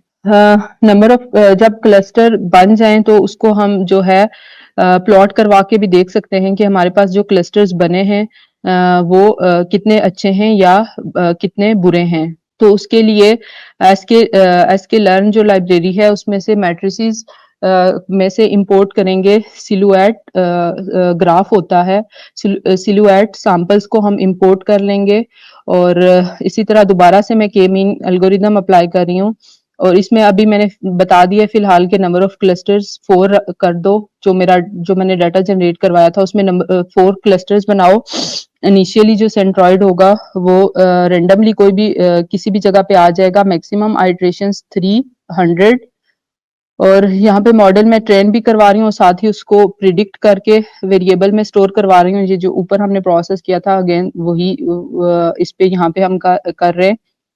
जो हमारे पास मॉडल की प्रिडिक्शन आ रही है उसमें यूनिक लेबल्स कितने आ रहे हैं वो np डॉट यूनिक में का फंक्शन अप्लाई करके यूनिक यहाँ से वैल्यूज निकाल लूंगी जो लेबल्स मॉडल ने प्रिडिक्ट किए हैं और देन उसकी शेप निकाल लूंगी। इसके बाद जो है जो मैंने सिलुएट सैंपल्स वाला जो ऊपर फंक्शन इंपोर्ट किया था उसमें दो चीजें हम पास करेंगे। एक तो हमारा डाटा एक्स जो हमारा ओरिजिनल डाटा था जो हमने इंपोर्ट जनरेट करवाया था। ये जो ओरिजिनल डाटा जो जनरेट करवाया था वो मैं इसको वही डाटा पास कर रही हूँ। और उस डाटा पॉइंट्स के अगेंस्ट जो भी मॉडल ने प्रिडिक्शन निकाली, जो मॉडल ने क्लस्टर उसके जो भी लेबल असाइन किया हर डाटा पॉइंट को, वो यहाँ पे आ जाएगा। और यूक्लिडियन डिस्टेंस हर डाटा पॉइंट के बीच में यूक्लिडियन डिस्टेंस फाइंड कर रही हूँ। और फिर यहाँ पे जो है 2 वेरिएबल्स लिए हैं, एक एक्स एक्सिस लोअर के नाम से और एक अपर के नाम से, और उनको 0 से इनिशियलाइज़ करवा दिया। एक एम्प्टी लिस्ट ली है मैंने यहाँ पे, और मेरे पास जो क्लस्टर्स आ गए हैं, लेबल्स आ गए हैं जो कि मॉडल ने प्रिडिक्ट किए थे। अब उस पे मैंने न्यूमरेट का फंक्शन अप्लाई किया है। ये फंक्शन मुझे 2 चीज़ें रिटर्न करता है। एक तो इंडेक्स रिटर्न करेगा और दूसरा लेबल रिटर्न कर देगा। इन लेबल्स को मैंने यूज़ करके क्या करना है कि जो मेरे पास यहाँ से मैंने ये जो मेरे पास मॉडल की प्रिडिक्शन आ गई थी, इस पे मैंने सिलुएट वैल्यूज़ फाइंड कर ली थी।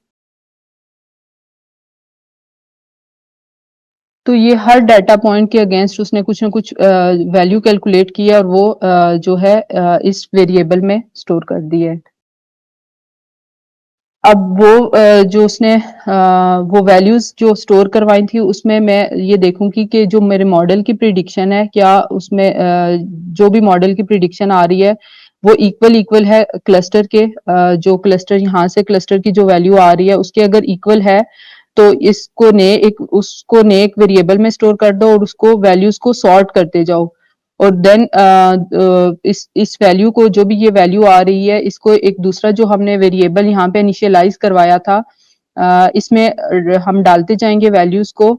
और कलर्स यहाँ हम डिफाइन कर देंगे, cm.jet कलर्स में से हम कलर्स लेंगे। कलर्स यहाँ से हम खुद से यहाँ नहीं दे रहे, नंबर ऑफ क्लस्टर्स हमारे जितने भी हैं उसकी बेस पे जितने यूनिक क्लस्टर्स होंगे उतने डिफरेंट हमारे पास यहाँ से कलर्स आ जाएंगे। फिर हम इसमें ये करेंगे कि पीएलटी में से हॉरिजॉन्टल बार ग्राफ हम ले लेंगे फंक्शन, और उसमें हमारे पास जो लोअर रेंज है, अपर रेंज, वो यहाँ पे दे देंगे। और ये जो वैल्यूज हमने ऊपर हर डाटा पॉइंट के अगेंस्ट जो वैल्यूज कैलकुलेट की थी, वो आ जाएंगी। और बाकी उसमें जो भी उसके हाइपर पैरामीटर्स हैं, हाइट कितनी होनी चाहिए, कलर क्या होना चाहिए, ये दे देंगे। और फिर हम ये जो हमारे पास वेरिएबल है, इसमें हम अपेंड करते जाएंगे अपनी लोअर वैल्यू और अपर वैल्यू को ऐड करके और 2 से डिवाइड करके, यानी कि मिड वैल्यू इसमें इस वेरिएबल में अपेंड करते जाएंगे। एंड देन हम इसका लोअर वैल्यूज कैलकुलेट कर लेंगे। और फिर हमारे पास जितनी भी वैल्यूज ऊपर हमने यहाँ पे फाइंड की थी, ये इसका मीन ले लेंगे, यहाँ पे np डॉट मीन लेके इस वेरिएबल में हम स्टोर करवा लेंगे। और देन हम जो है मतलब ये हमारे जितने भी क्लस्टर्स आए थे उनकी सब वैल्यूज का एक मीन आ जाएगा।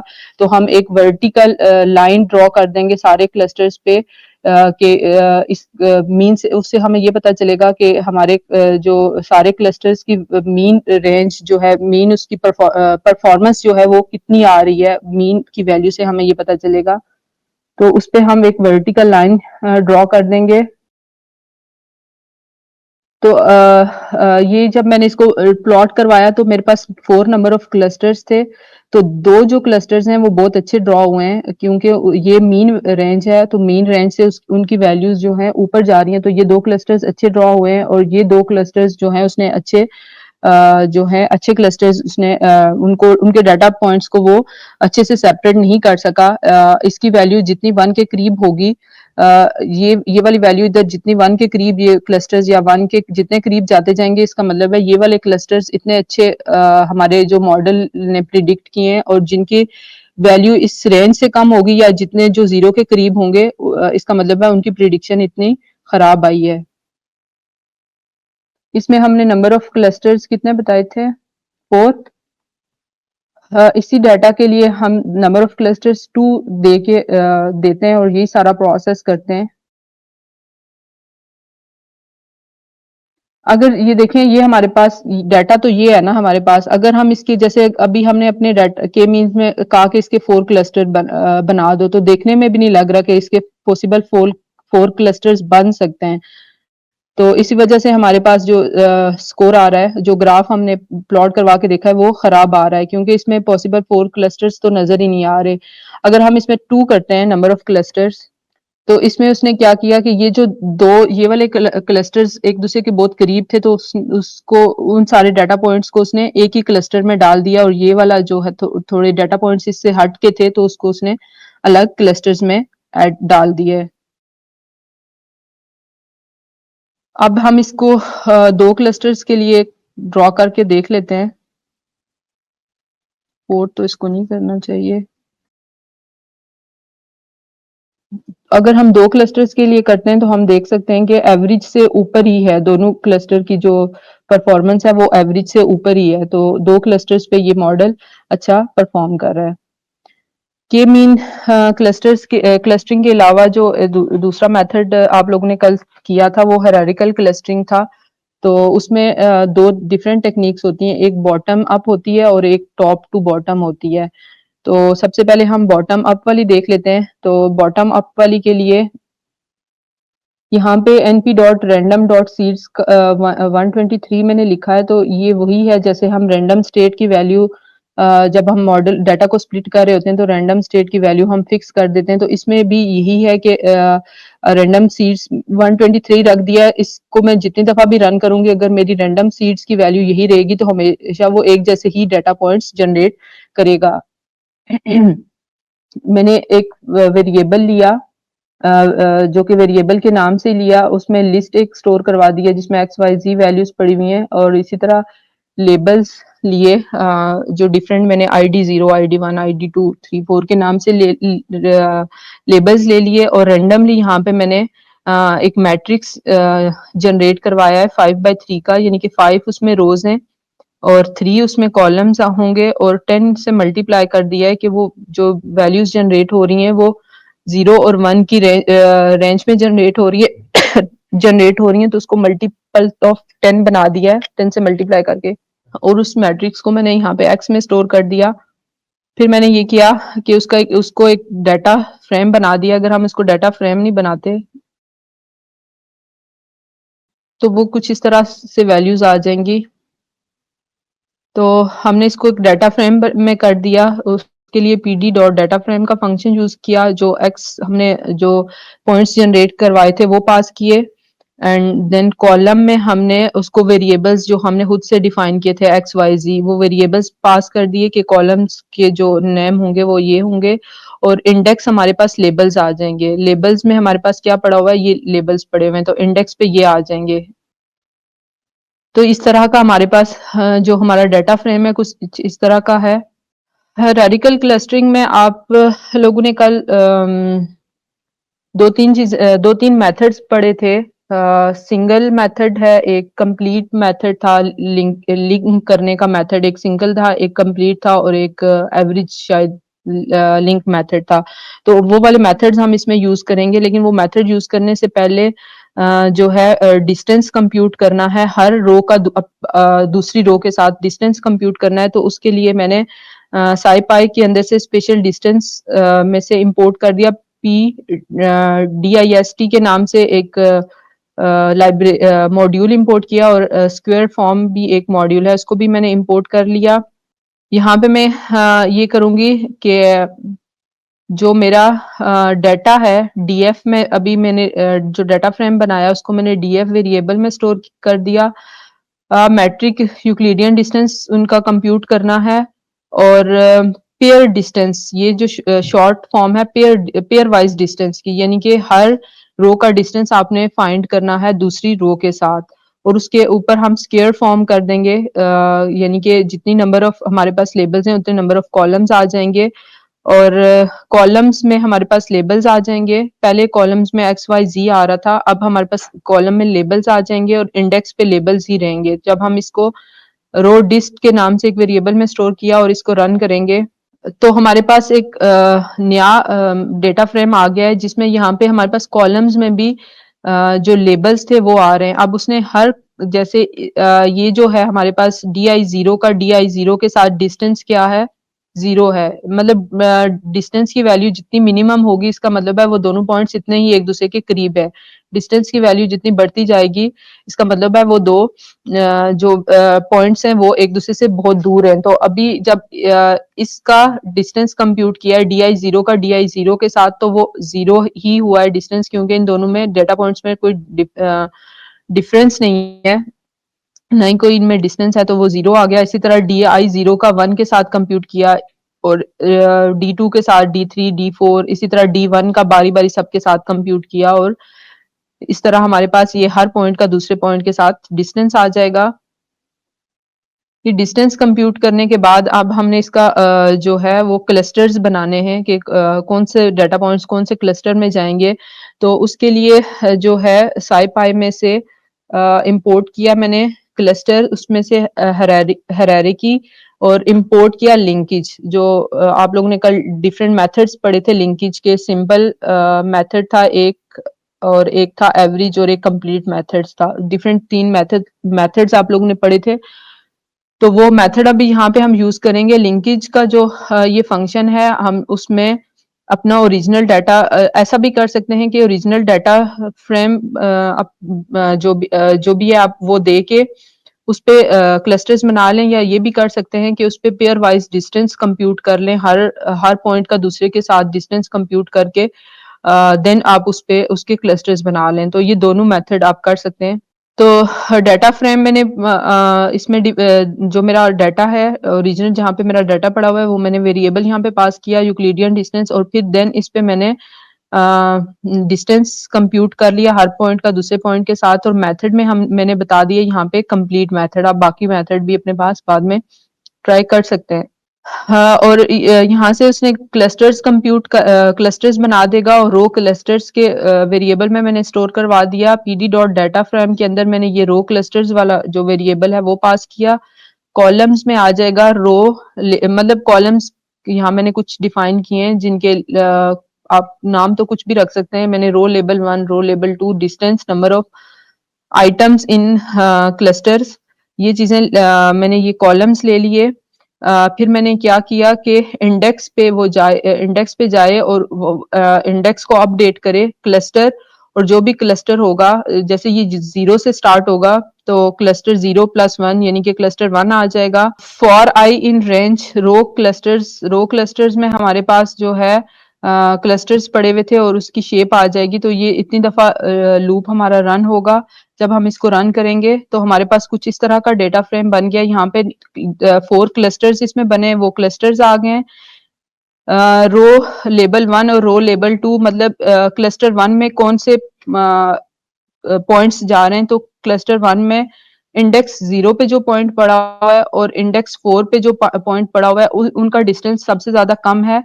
तो ये 2 पॉइंट्स क्लस्टर 1 में जा रहे हैं। इसी तरह क्लस्टर 1 में अगर देखेंगे तो इंडेक्स 1 पे जो डाटा पड़ा हुआ है और इंडेक्स 2 पे जो डाटा पड़ा हुआ है सबसे कम उनका डिस्टेंस था, उसमें भी 2 एलिमेंट्स आ जाएंगे। क्लस्टर 3 में हम देखेंगे तो क्लस्टर 3 में इंडेक्स 3 में पे जो पड़ा हुआ है पॉइंट वो, और इंडेक्स 5 पे जो पड़ा हुआ है उसका डिस्टेंस जो है सबसे कम है और उसमें 3 पॉइंट्स आ जाएंगे। हम ये देखते हैं कि 3 पॉइंट्स इसमें कैसे आए। और क्लस्टर 4 भी इसी तरह 6 और 7 इंडेक्स पे जो भी पड़े हुए हैं उन दो के जो है डिस्टेंस सबसे कम थे, तो उनका उसने एक क्लस्टर यहाँ पे बना दिया है।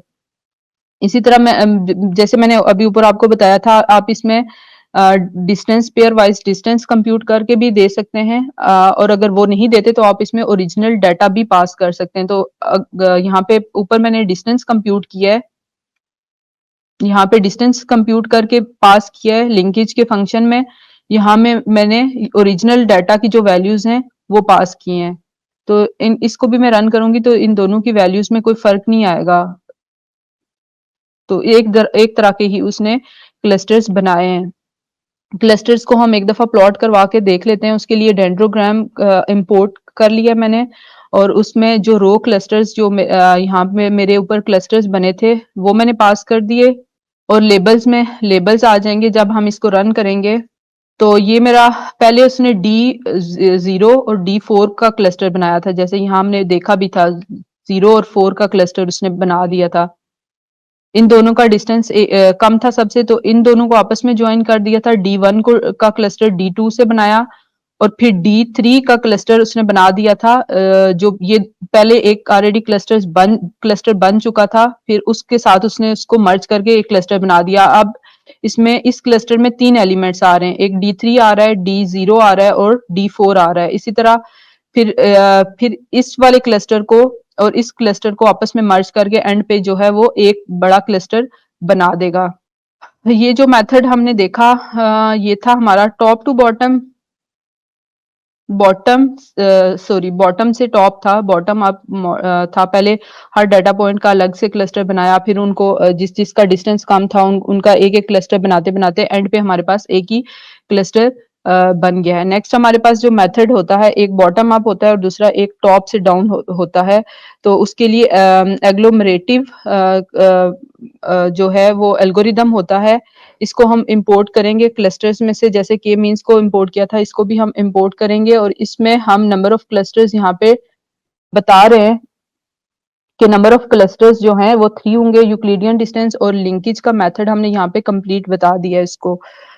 इसका हमने ऑब्जेक्ट क्रिएट कर लिया। ऑब्जेक्ट क्रिएट करने के बाद हमने फिट अंडरस्कोर प्रिडिक्ट और इसमें अपना जो एक्स में जो भी डाटा पड़ा हुआ था वो इसमें पास कर दिया, यानी कि साथ ही ट्रेनिंग करो और उसकी प्रिडिक्शन भी ले लो।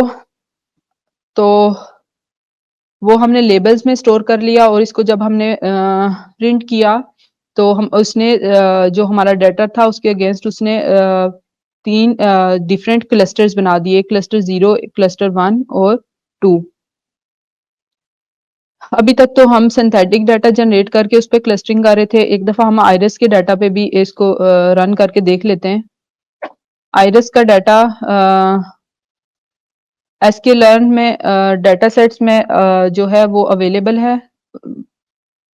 उसको मैं लोड करूंगी। लोड करने के बाद जो आइरिस का डाटा है उसका मैं डाटा फ्रेम क्रिएट कर लिया। iris डॉट डाटा में जो भी पड़ा हुआ है उसको डाटा फ्रेम की फॉर्म में ले आए और iris डाटा अंडरस्कोर डाटा में मैंने इसको स्टोर कर दिया। इसी तरह जितने उसके फीचर नेम्स हैं तो वो उसके कॉलम्स में चले जाएंगे। तो इस डाटा फ्रेम को मैंने प्रिंट करवा लिया। डाटा को नॉर्मलाइज करके नॉर्मलाइज कर लिया। उसके लिए स्टैंडर्ड स्केलर का फंक्शन यूज किया है। स्टैंडर्ड स्केलर का ऑब्जेक्ट क्रिएट किया और देन उसमें फिट अंडरस्कोर ट्रांसफॉर्म करके जो मेरा डाटा था अननॉर्मलाइज डाटा वो पास कर दिया। वो पास करने के बाद मैं यहाँ पे अब उस पर क्लस्टरिंग अप्लाई करूंगी। क्लस्टरिंग अप्लाई करने के लिए मैंने जो है यहाँ पे उसको क्लस्टरिंग का एल्गोरिदम इंपोर्ट कर लिया। उसका एक और उसमें जो है मैंने अपना जो डाटा था वो पास कर दिया और जो आप लोगों ने कल 3 मेथड पढ़े थे उसके अलावा भी मेथड हैं। एक वर्ड के नाम से मेथड है, वो मेथड यहाँ पे मैंने डिफाइन कर दिया और इसका डेंड्रोग्राम जब ड्रॉ किया तो वो कुछ इस तरह का डेंड्रोग्राम बनेगा। पहले हमारे पास जो है इसमें 144 पॉइंट्स का अलग अलग क्लस्टर बनेगा, फिर उनको आपस में मर्ज करते करते एंड पे जो है एंड पे एक क्लस्टर सिंगल क्लस्टर यहाँ पे बन जाएगा। इसी तरह एग्लोमरेटिव क्लस्टरिंग भी हम इस पे लगा के देख सकते हैं। उसमें नंबर ऑफ क्लस्टर्स मैंने 3 बता दिया, मैट्रिक्स इसमें यूक्लिडियन डिस्टेंस ही बता दिया और लिंकेज का मेथड वही वर्ड मेथड है जो हमने ऊपर वाले में यूज किया है। डाटा को यहाँ फिट कर देंगे। ये जो क्लस्टर का ऑब्जेक्ट है इसे हम देख लेंगे कि डॉट लेबल्स करके कि कितने इसमें यूनिक लेबल्स हैं, कितने लेबल्स हैं। तो इसमें 0 और 1 और 2 भी है। अच्छा, इसमें 3 लेबल्स हैं यानी कि 3 क्लस्टर्स होंगे।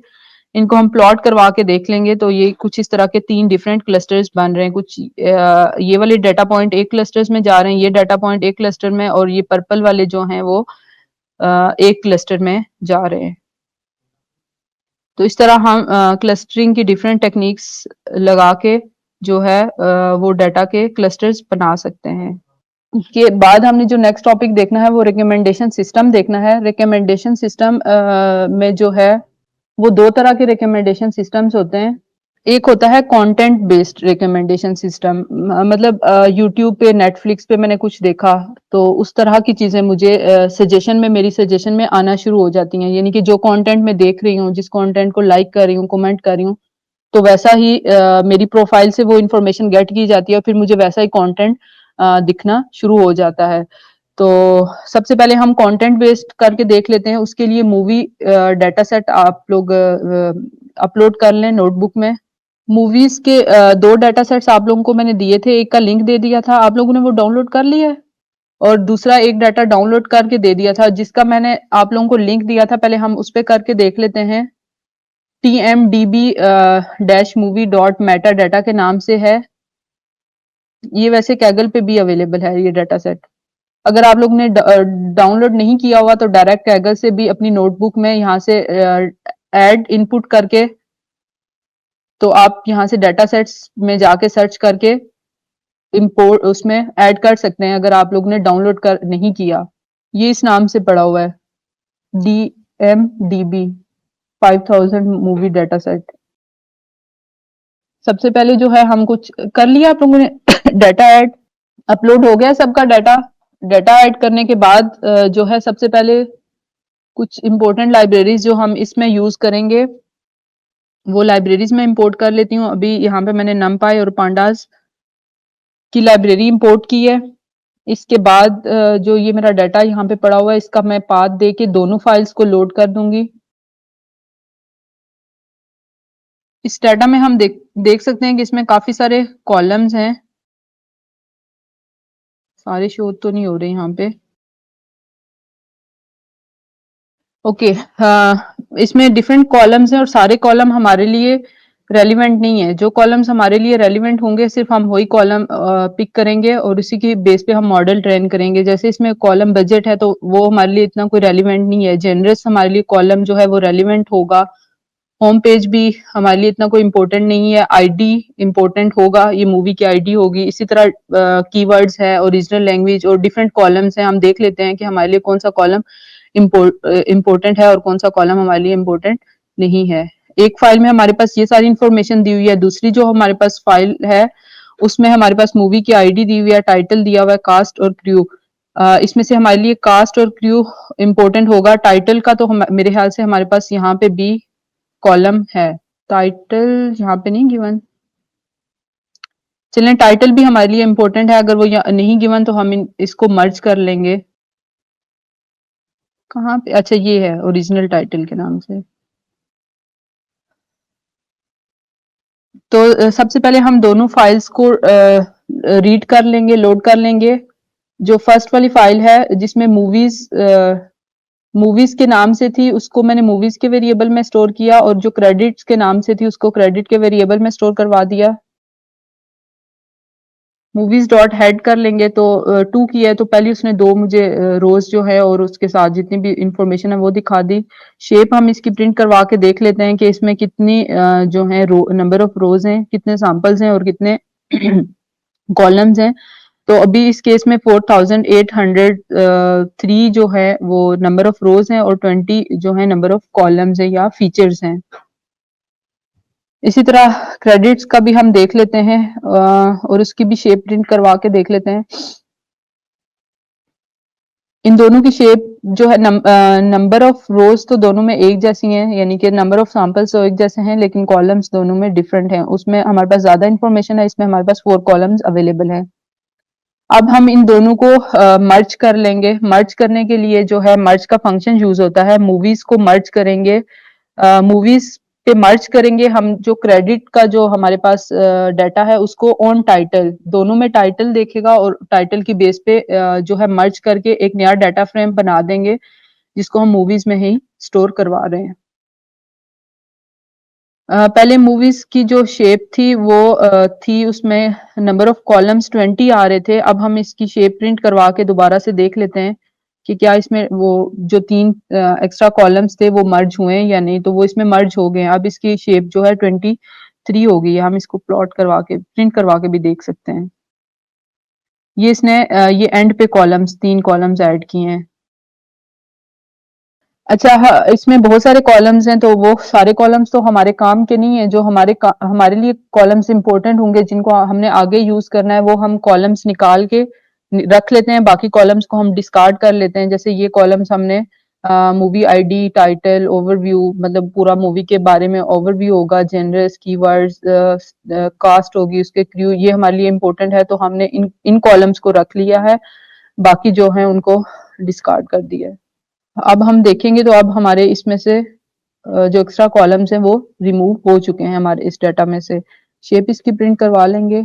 आप लोग ने एक चीज नोट किया, अभी हमारे पास इसमें कोई रेटिंग नहीं गिवन, ठीक है, हमारे पास कोई लेबल नहीं है इसमें कि रेटिंग हमें नहीं गिवन। ये हमारे पास कंटेंट बेस होगा, जो हमारे पास उसकी टाइटल है, ओवरव्यू है, उसकी बेस पे जो है अब हम देखेंगे कि एक मूवी दूसरे मूवी से कितनी सिमिलर है। तो अभी हम हमारे पास ये अनसुपरवाइज्ड है, रेटिंग हमारे पास गिवन नहीं है। इसमें हम चेक कर लेते हैं कि इसमें कोई नल वैल्यू है या नहीं है। तो जो ओवरव्यू वाला कॉलम है उसमें 3 एंट्रीज नल हैं, तो हम उसको उसको रिमूव कर देते हैं क्योंकि हमारे पास डाटा तो काफी सारा है।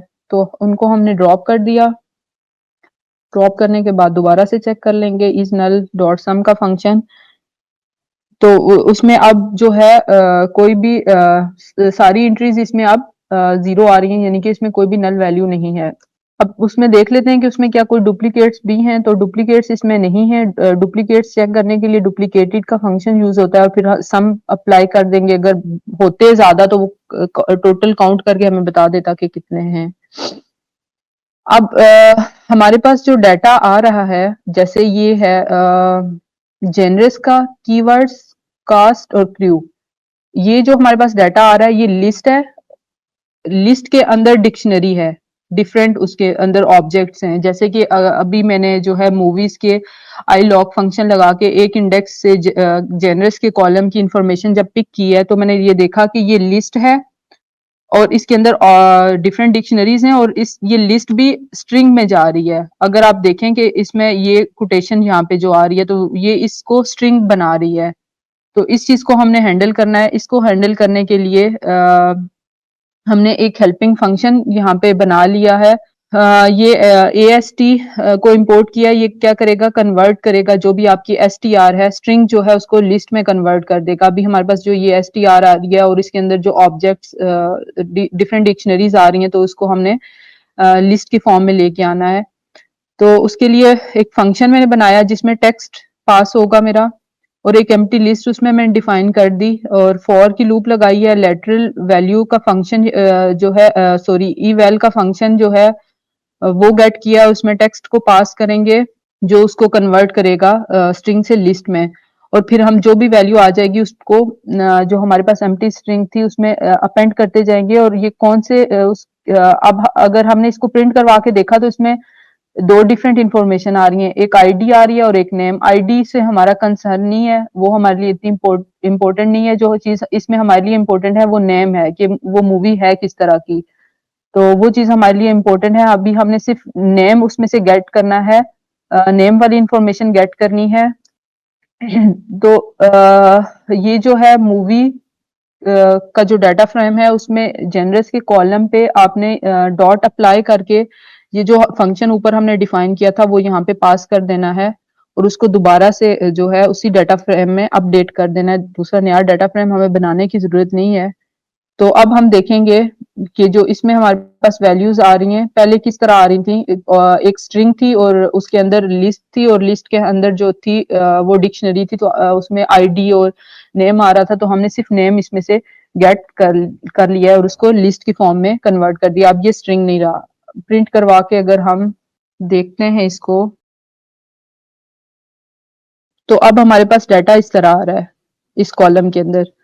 इसी तरह जैसे इस कॉलम में डाटा था कि उसमें आईडी आ रही थी और उसमें नेम, और इसी तरह कीवर्ड्स में हमारे पास जो है वो डाटा आ रहा है, स्ट्रिंग है वो डाटा, फिर उसके अंदर एक लिस्ट है और लिस्ट के अंदर जो है वो आईडी और नेम आ रहा है।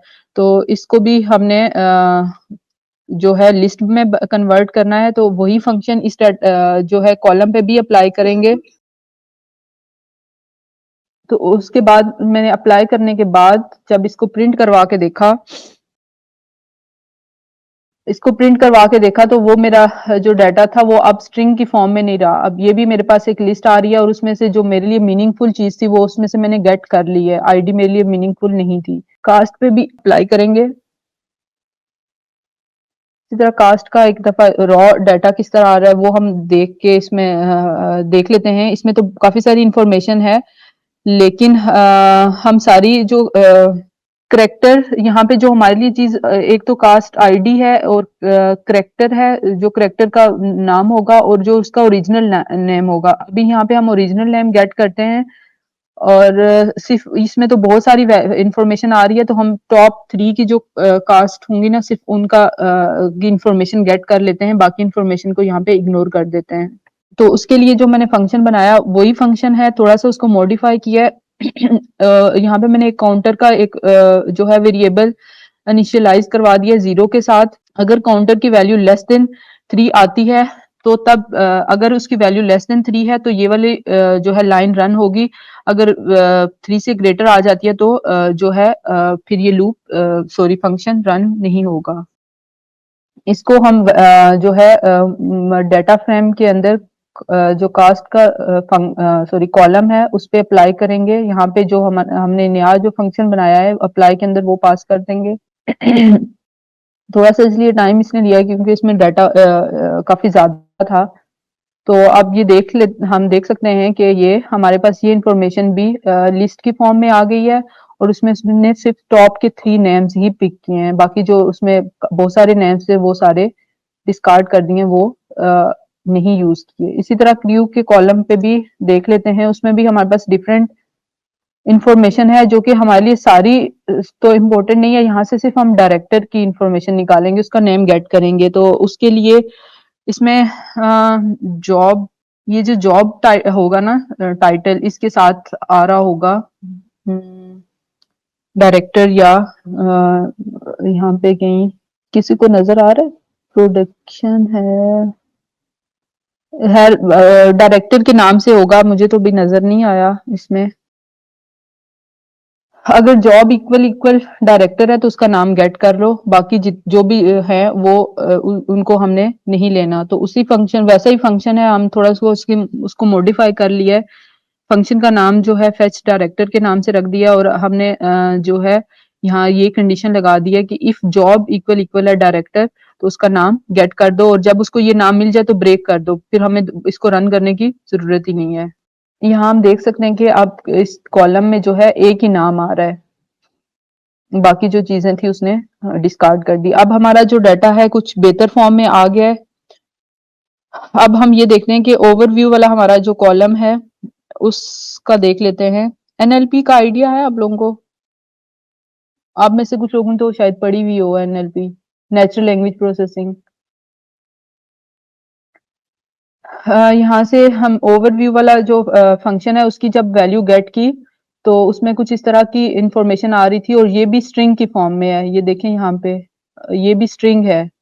अगर हम इसकी डाटा टाइप प्रिंट करवा, इसको मैं एक वेरिएबल में स्टोर करवाती हूँ और इसकी टाइप देख लेती हूँ। तो ये एक स्ट्रिंग है, तो इसको भी हमने जो है लिस्ट में कन्वर्ट करना है। अब हम इन्हें इसमें क्या करना है, डाटा फ्रेम के अंदर उस स्पेसिफिक कॉलम पे जाना है और उस कॉलम में से हर रो को गेट करना है। लैम्डा यहाँ पे लगाने का मतलब ये है कि हर रो को गेट करना है और उस रो के अंदर जितने भी वर्ड्स हैं उनको स्प्लिट कर लेना है। ठीक है, स्प्लिट करके दोबारा से मूवीज ओवरव्यू वाले कॉलम में स्टोर करवा देना है। तो अब पहले मूवीज ओवरव्यू, अब इसमें इंफॉर्मेशन इस तरह आ रही है, हर वर्ड के बाद कोमा आ रहा है, फिर नेक्स्ट वर्ड आ रहा है, फिर नेक्स्ट, लेकिन पहले ऐसे तो नहीं था, पहले इस तरह इंफॉर्मेशन आ रही थी। तो अब हमने हर वर्ड को स्प्लिट कर दिया है। तो हम इसको प्रिंट करवा के वैसे भी ये भी देख सकते हैं कि पहले जब हमने प्रिंट करवाया था तो वो इस पैराग्राफ की तरह आ रहा था, अब जो है हर कॉलम सॉरी हर वर्ड स्प्लिट होके आ रहा है।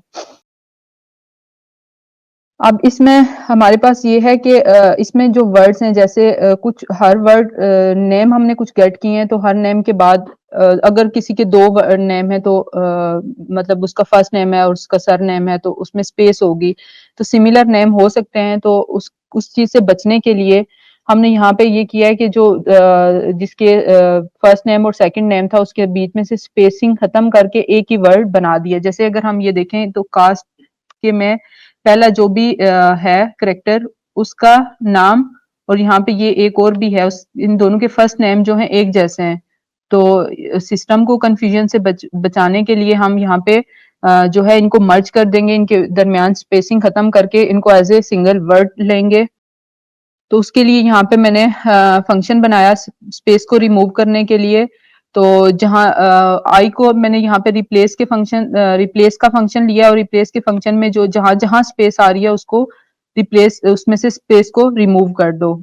ये जो है मैंने ये डिफरेंट कॉलम्स पे अप्लाई किया है, कास्ट पे भी, क्रू, जेनरस और कीवर्ड्स इन सब पे अप्लाई किया है। जहां जहां वो नाम वर्ड्स के बीच में स्पेसिंग आ रही थी, जो दो दो वर्ड्स थे उनको सिंगल वर्ड में कन्वर्ट कर दिया है। उसके बाद हम देख सकते हैं यहाँ पे स्पेसिंग इनमें नेम्स में स्पेसिंग जो है वो रिमूव हो गई है। अब हमने इन सब कॉलम्स को कॉन्कैटिनेट कर दिया है और एक नया कॉलम बनाया है मूवी के डाटा फ्रेम में टैग्स के नाम से। तो उसमें इन सबको मर्ज करके उस कॉलम के अंदर डाल दिया है। ये अब हमारे डाटा फ्रेम में एक नया कॉलम आया है टैग्स के नाम से और उसके अंदर ये सारी इंफॉर्मेशन, ये overview, genres, keywords, cast, crew की सारी इंफॉर्मेशन अब इसके अंदर आ गई है। अब अलग अलग कॉलम्स में नहीं है बल्कि एक जगह पे हमारे पास ये इंफॉर्मेशन टैग्स में आ गई है। अब इसमें से मेरे लिए जो इम्पोर्टेंट चीज, अब इम्पोर्टेंट जो कॉलम्स रह गए हैं, एक तो मूवी आईडी है, टाइटल है और टैग्स। टैग्स के अंदर इन सब कॉलम्स की इंफॉर्मेशन आ रही है। तो मैं अब इन सिर्फ 3 कॉलम्स को यूज करूंगी, बाकी कॉलम्स को मैं ड्रॉप कर देती हूँ। तो यहाँ पे जिन कॉलम्स को यूज करना है मैंने उनकी लिस्ट बता दी है और एक नया डेटा फ्रेम बना दिया है। न्यू डेटा फ्रेम को अगर मैं प्रिंट करवा के देखूंगी तो उसमें अब 3 कॉलम्स आ रहे हैं, बाकी जो एक्स्ट्रा कॉलम्स थे वो रिमूव हो गए। नेक्स्ट ये मैंने करना है कि जो मेरा ये वाला कॉलम है, टैग के अंदर जो भी वैल्यू आ रही है वो लिस्ट में आ रही है। अगर आप ये देखें तो इसमें स्टार्टिंग में एक स्क्वायर ब्रैकेट लगी हुई है, तो इसके एंड में भी एक स्क्वायर ब्रैकेट लगी हुई होगी, तो यानी कि ये लिस्ट है।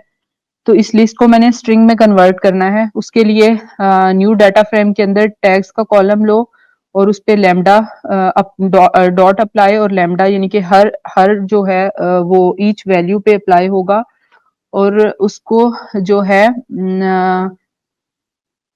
उसमें हर वर्ड को ये ऑलरेडी स्प्लिट हुआ है ना, तो उनको ज्वाइन करना है। ये जितने वर्ड्स इसमें स्प्लिट हुए हैं तो उनको दोबारा से वर्ड्स को ज्वाइन कर देना है और उसको दोबारा से उसी कॉलम के अंदर स्टोर करवा देना है। तो अब हम मैं देखूं पहले एक तो यहाँ पे लिस्ट थी और हर वर्ड जो है था वो स्प्लिट हुआ हुआ था, तो अब उसने लिस्ट से स्ट्रिंग में इसको कन्वर्ट कर दिया और वर्ड्स को भी ज्वाइन कर दिया पैराग्राफ की फॉर्म में।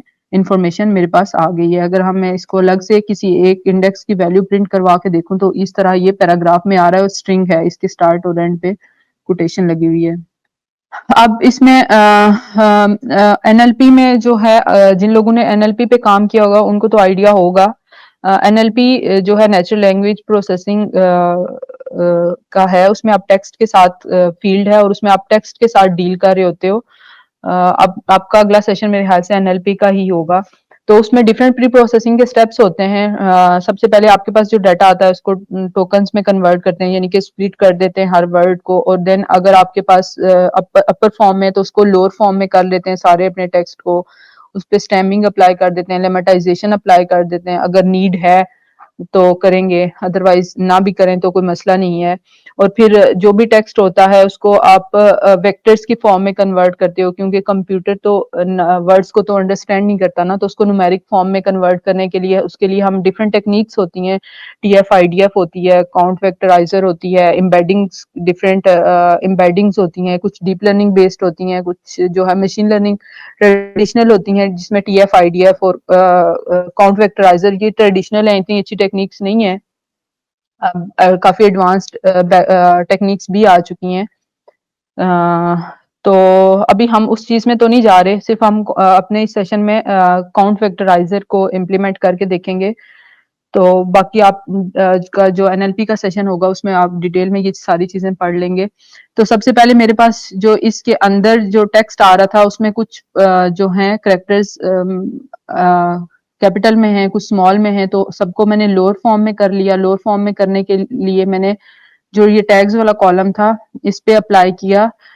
एक्स डॉट लोअर का फंक्शन होता है, बिल्ट इन फंक्शन है, वो अप्लाई किया और उसको दोबारा से जो रिजल्ट जो भी आया है लोअर फॉर्म में कन्वर्ट करने के बाद उसको दोबारा से मैंने इसी में स्टोर करवा दिया है, इसी कॉलम में, और हमने उसको प्रिंट करवा के देख लिया। हमारे पास 20 मिनट है, अभी हमने उसकी दूसरी भी देखनी है। एक तो हम कंटेंट बेस्ड देख रहे हैं, अभी हमने दूसरा देखना है कि यूजर्स की सिमिलैरिटी के बेस पे रिकमेंडेशन कैसे कर सकते हैं, तो थोड़ा सा स्पीड अप होना पड़ेगा। हाँ, मैंने एनएलपी के इस पे जो है एनएलपी की एक बहुत इम्पोर्टेंट लाइब्रेरी है प्री प्रोसेसिंग के स्टेप्स अप्लाई करने के लिए। आप जब भी एनएलपी का काम करेंगे तो सबसे पहले आपको एनएलटीके को इंपोर्ट करना है और इसके डिफरेंट मॉड्यूल्स को इंपोर्ट करके काम करना होगा। इसमें से मैंने स्टैम्बर पोर्टर स्टैम्बर को इंपोर्ट किया है। आपके पास कुछ वर्ड्स होते हैं, जैसे मेरे पास एक डाटा है, उसमें एक वर्ड है ड्राइव। ड्राइव है, कभी ड्राइव्ड आ रहा है, कभी ड्राइविंग आ रहा है, कभी ड्राइव्स आ रहा है, तो इनका बेस तो सब वर्ड्स का तो एक ही है, ड्राइव। तो अगर आपके डाटा में इस तरह के वर्ड्स आ रहे हैं तो आप उनको स्टेम कर देते हैं, उनको उनकी बेस रूट वर्ड पे लेके जाते हैं, तो उसके लिए स्टेमिंग यूज होता है, लेमेटाइजेशन भी यूज होता है। दोनों में थोड़ा डिफरेंस होता है, वो आप देखेंगे। तो इसका मैंने ऑब्जेक्ट क्रिएट कर लिया। ऑब्जेक्ट करने के बाद मैंने फंक्शन बनाया जिसमें मैं अपने डाटा पे स्टेमिंग अप्लाई कर रही हूँ। वैसे स्टेमिंग अच्छी ऑप्शन ही होती है, lemmatization as compare to stemming ज्यादा अच्छी होती है, लेकिन अभी उस डिटेल में मैं नहीं जाऊंगी कि इसकी वजह क्या है। उसके बाद मैंने जो है फीचर एक्सट्रैक्शन साइकिट लर्न में से के ही फीचर एक्सट्रैक्शन मॉड्यूल से काउंट वेक्टराइजर को इंपोर्ट कर लिया, क्योंकि मैंने अपने टेक्स्ट को नंबर्स की फॉर्म में करना है। काउंट वेक्टराइजर के जो मेरा काउंट वेक्टराइजर का जो फंक्शन है उसमें मैं मैक्सिमम फीचर्स बता दिए। हर वर्ड को वो एज अ फीचर लेगा, हर single word as a feature consider होगा। तो उसमें मैंने इसको बता दिया कि 5000 मैक्सिमम फीचर्स हों, और स्टॉप वर्ड्स इंग्लिश के जो स्टॉप वर्ड्स होते हैं उनको वैसे हम रिमूव कर देते होते हैं, तो यहाँ पे मैंने स्टॉप वर्ड्स बता दिया कि इंग्लिश हो, शायद ये खुद ही बैकएंड पे इसको रिमूव कर दे। काउंट वेक्टराइजर से जो भी मेरे पास आउटपुट आई है उसको मैंने एरे में कन्वर्ट कर दिया है। अब पहले मेरे पास नंबर्स थे, अब नंबर्स नहीं रहे, अब मेरे पास इस तरह एरेज आ गई हैं। अब मैं देख सकती हूँ कि मेरा जो नया वेक्टर्स बनाने के बाद, वेक्टर्स में कन्वर्ट करने के बाद, जो अब मेरे पास जो डाटा है उसमें इतने नंबर ऑफ रोज हैं और 5000 नंबर ऑफ कॉलम्स आ गए हैं। अब हम इनकी कोसाइन सिमिलैरिटी फाइंड करेंगे कि ये आपस में कितने सिमिलर हैं। तो उसके लिए कोसाइन सिमिलैरिटी मैंने जो है लाइब्रेरी इंपोर्ट कर ली। अब ये सिमिलैरिटी मैंने यहाँ पे प्रिंट करवा के देखी है, तो अब यानी कि मेरे उसमें जितने भी नंबर ऑफ रोज हैं, हर रो का दूसरी तमाम रोज के साथ वो सिमिलैरिटी फाइंड करेगा। ये फर्स्ट रो की उसने सिमिलैरिटी फाइंड की, फर्स्ट के साथ फर्स्ट की सिमिलैरिटी 1 आ रही है क्योंकि वो 100% सिमिलर हैं। तो ये वैल्यू जितनी 1 के करीब होगी इसका मतलब है उतने ज्यादा ये सिमिलर हैं, जितनी 1 से दूर होगी, 0 के करीब होगी, तो इसका मतलब है ये आपस में सिमिलर नहीं है। 1 के साथ जब सिमिलैरिटी फाइंड की तो 1 आ गया, क्योंकि फर्स्ट रो की फर्स्ट के साथ सिमिलैरिटी तो 100% होनी थी खुद के साथ। फिर इसके इसी तरह बाकी रोज के साथ फाइंड की, फिर ये पूरा मतलब जितना आप डाटा देंगे वो सब में होगा। जितनी मेरे पास रोज थी उतने ही उसने कॉलम्स बना दिए कि हर रो की दूसरे के साथ सिमिलैरिटी फाइंड करके उसने एक सिमिलैरिटी का एक मैट्रिक्स बना दिया। अब मेरे डाटा फ्रेम के अंदर जो है टाइटल में जो ये वाली मूवी है उसको मैंने गेट करना है।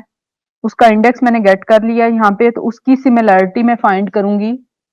अब उसको मैंने सिमिलैरिटी में वो इंडेक्स दिया है, तो उसकी सिमिलैरिटी बाकियों के साथ यहाँ मेरे पास ये आ रही है।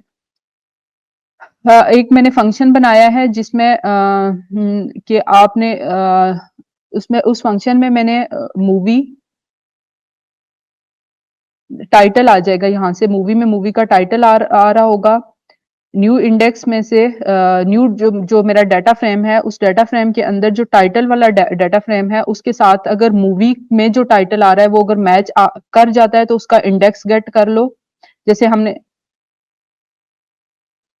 जैसे हमने यहाँ पे ऊपर ये इंडेक्स गेट किया था एक के लिए, तो यहाँ पे हम सारी जितने भी टाइटल्स आते हैं उनके लिए एक फंक्शन बना रहे हैं कि अगर उसके पास वो टाइटल आ रहा है तो उसको गेट कर लो।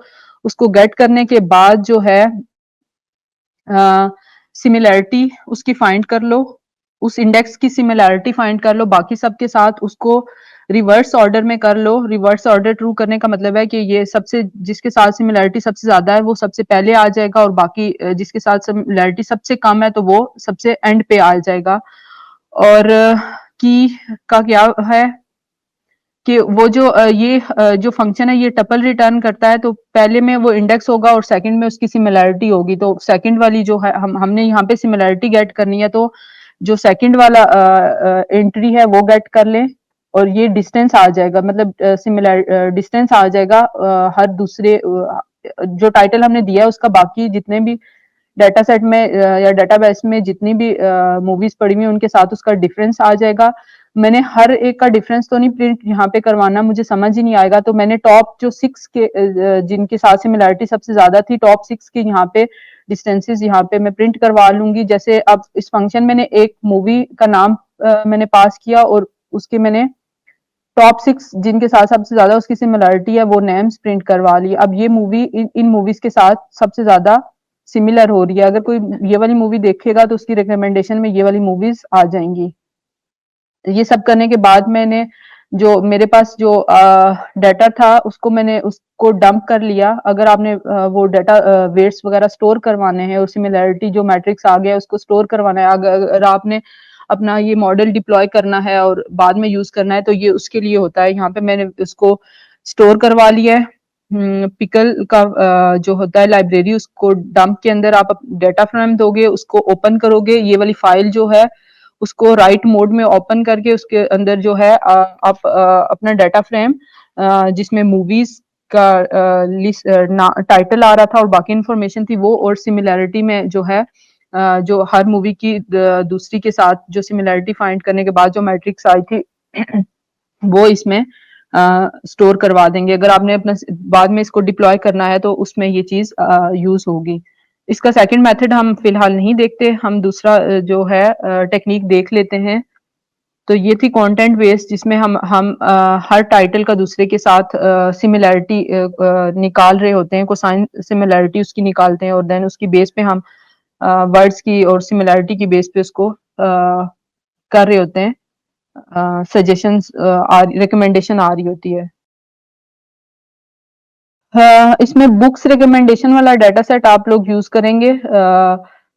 ये जो टेक्निक होती है इसमें इसमें ये होता है, सेकंड टेक्निक जो होती है उसे कहते हैं कोलैबोरेटिव फिल्टरिंग। उसमें ये होता है कि यूजर्स की बेस में, जैसे एक यूजर ने जैसे मैंने एक मूवी देखी और या मैंने एक बुक रीड की, यहाँ पे हम बुक का डाटा ले रहे हैं तो उसी के अकॉर्डिंग हम एग्जांपल भी एडजस्ट करते हैं कि एक मैंने कोई बुक रीड की और उसकी मैंने रेटिंग कोई रेट कर दिया उस बुक को, किसी और यूजर ने भी वो बुक रीड की और उसने भी रेट किया उस बुक को। इसका मतलब है मेरे में और उस यूजर में कुछ सिमिलैरिटी है।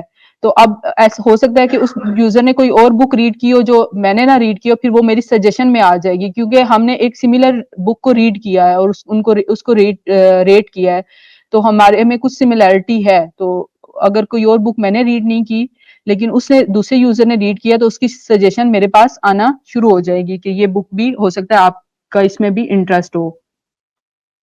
सबसे पहले हम इसमें जल्दी जल्दी इसको देख लेते हैं, हमारे पास 10 मिनट हैं। तो सबसे पहले इम्पोर्टेंट जो लाइब्रेरीज हैं उनको इंपोर्ट कर लेंगे और सीएसवी रीड सीएसवी का फंक्शन यूज होगा। यहाँ पे हम जो है अपने उसका पाथ दे देंगे। ये वाला जो डाटा है इसमें वैसे तो सीएसवी कॉमा सेपरेटेड होती हैं लेकिन इस वाले में कॉलन की बेस पे सेपरेट हुए हुए no bad lines dot skip. अगर आपके डाटा में जो है कुछ लाइंस जो हैं वो मिसिंग हैं, कुछ उसमें नल वैल्यूज हैं या अच्छे से डिफाइन नहीं हुई भी, तो उसमें हमने ये किया है कि उन लाइंस को स्किप कर दो, बजाय इसके कि उसमें पार्सिंग का एरर आए उनको स्किप कर दो। और इनकोडिंग जो हमने करेक्टर की इनकोडिंग हमने ये बता दी है कि ये वाली इसमें यूज हुई है। तो हम ये डाटा लोड कर लेंगे, इसको प्रिंट करवा के अगर देखते हैं तो उसमें इस तरह की इंफॉर्मेशन आ रही है।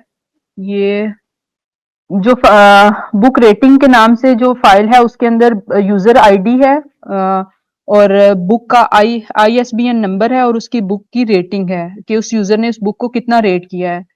बुक्स में हमारे पास जो है ISBN बुक का ISBN आ रहा है, टाइटल आ रहा है और ऑथर और बाकी इंफॉर्मेशन भी उसकी आ रही है। ठीक है, तो रेटिंग की यहाँ पे अब हमें रेटिंग दी हुई है। अब हमने उस रेटिंग की बेस पे अपना एल्गोरिदम डिजाइन करना है। पहले जो हमने एग्जांपल जो अभी इंप्लीमेंट करके देखा है पाइपलाइन, उसमें रेटिंग हमें गिवन नहीं थी, तो उसमें हम सिमिलैरिटीज निकाल रहे थे। तो यहाँ पे हमें रेटिंग गिवन है, इसकी बेस पे हम कोई क्लस्टरिंग का मॉडल या कोई भी मॉडल अपना मशीन लर्निंग एल्गोरिदम जो है वो ट्रेन कर सकते हैं। यहाँ पे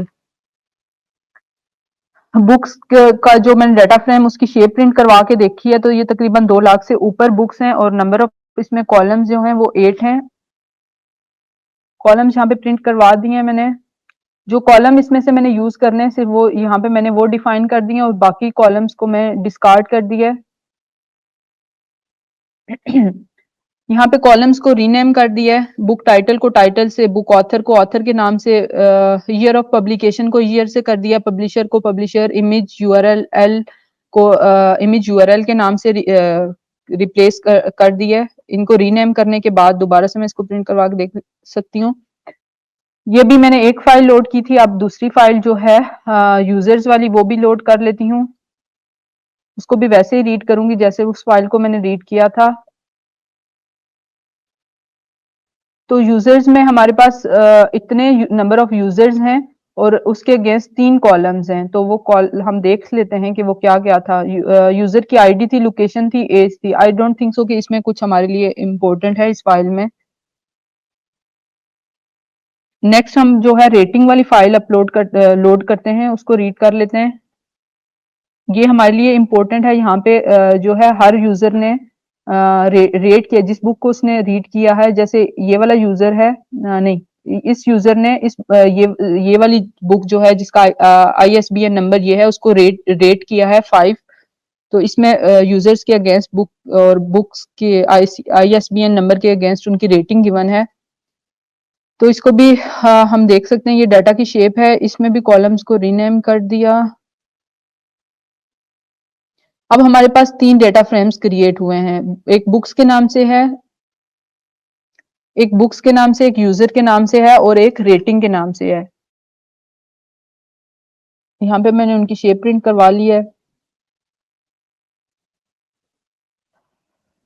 अब मैंने जो रेटिंग वाला मेरा डेटा फ्रेम है और उसमें यूजर आईडी वाला जो कॉलम है उसकी वैल्यूज को मैंने काउंट कर लिया है। अब ये वाला जो स्पेसिफिक यूजर है इसने इतनी बुक्स को रेट किया है और इसी तरह बाकी सबकी इंफॉर्मेशन। ये स्पेसिफिक जो यूजर है उसने एक ही बुक को रेट किया है। तो हमारे पास कुछ ऐसे भी होंगे जिन्होंने बहुत सारी बुक्स को रेट किया, कुछ ऐसे भी होंगे जिन्होंने 1 बुक को रेट किया है, कुछ ऐसे भी होंगे जिन्होंने किसी बुक को रेट नहीं किया होगा। अब हमने ये करना है कि हमारे पास डाटा काफी सारा है, तो हम इसमें ये कर सकते हैं कि जिन यूजर्स ने 200 से ज्यादा बुक्स को रेट किया है सिर्फ उनकी इंफॉर्मेशन रखते हैं। बाकी जो है 200 से कम जिन्होंने किया कम बुक्स को रेट किया उनकी इंफॉर्मेशन को हम डिस्कार्ड कर देते हैं।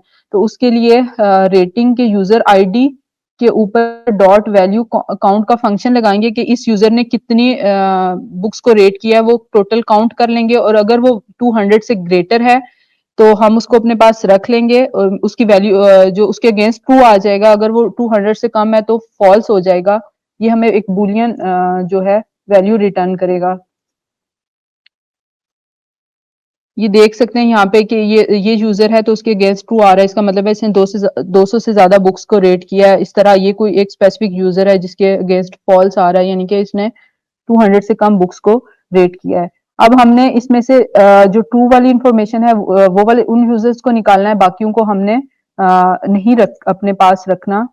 तो उसके लिए हम x और x के अंदर से अगेन x पास करेंगे और हमारे पास वो इंफॉर्मेशन और डॉट इंडेक्स करेंगे तो सिर्फ उनकी इंफॉर्मेशन आ जाएगी जिनके अगेंस्ट वैल्यू ट्रू थी।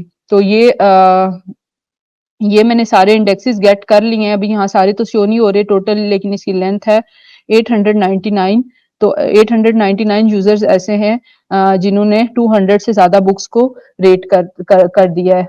अब हम क्या करेंगे, अब हमारे पास जो रेटिंग वाला डेटा फ्रेम था उसके अंदर जो यूजर आईडी थी उसमें उसमें से सिर्फ वो वाली रोज रखेंगे जो कि इस वाई में एग्जिस्ट कर रही हैं, यानी कि जिन्होंने 2 से ज्यादा बुक्स को रीड किया सिर्फ वो रखेंगे। जिन्होंने 200 से कम बुक्स को रीड किया वो सारी इंफॉर्मेशन हम यहाँ से उन यूजर्स की इंफॉर्मेशन यहाँ से निकाल देंगे। तो इनिशियली ये जो रेटिंग वाला हमारे पास जो डाटा फ्रेम था, इसका था, इसकी जो शेप थी, इसमें जो सैंपल्स थे वो 11 लाख के करीब थे। लेकिन जब हमने ये वाली कंडीशन उस पे अप्लाई की तो इसके जो 200 से कम वाले यूजर्स थे वो निकल गए। अब हमारे पास इसमें तकरीबन 5 लाख के करीब एंट्रीज हैं। ये करने के बाद हम रेटिंग वाले को मर्ज करेंगे बुक्स के साथ। तीन हमने डाटा फ्रेम्स बनाए थे ना, एक रेटिंग के नाम से था, एक बुक्स के नाम से था और एक यूजर के नाम से था। तो हम रेटिंग वाले को बुक्स के साथ मर्ज कर लेंगे, क्योंकि बुक्स वाले में जो है, अगर हम बुक वाला डाटा फ्रेम देखें तो उसमें मेरे ख्याल से रेटिंग का कोई कॉलम शायद नहीं था, तो इसमें कोई रेटिंग वाला कॉलम नहीं था। तो अब हर बुक के अगेंस्ट जो उसकी रेटिंग आ रही थी वो अब मैं इसमें ऐड करूंगी। उसके लिए हम रेटिंग और बुक्स दोनों को मर्ज कर देंगे on the basis of ISBN number. Book के आईएसबीएन नंबर के बेस पे हम इनको मर्ज करेंगे। तो हम यहाँ देख सकते हैं कि हर बुक के अगेंस्ट उसकी रेटिंग आ गई है। अब इसमें यह है कि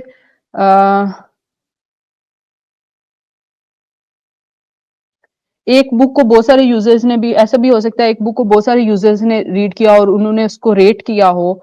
तो अब यहाँ पे हम जो नया हमने डेटा फ्रेम क्रिएट किया था जिसमें रेटिंग का हमने कॉलम भी ऐड किया था, उसको हम बाय ग्रुप कर लेते हैं टाइटल की बेस पे, कि जहां जहां इस टाइटल के अगेंस्ट रेटिंग है उनको इकट्ठा करो और उसको नंबर ऑफ रेटिंग में ऐड कर दो। तो इसमें हमने इंडेक्स ऐड कर दिया, रीसेट इंडेक्स करके इसमें यहाँ पे इंडेक्स आ गया, यहाँ पे बुक का टाइटल आ गया और उसके अगेंस्ट उसकी बुक की रेटिंग आ गई। रीनेम कर दिया यहाँ पे।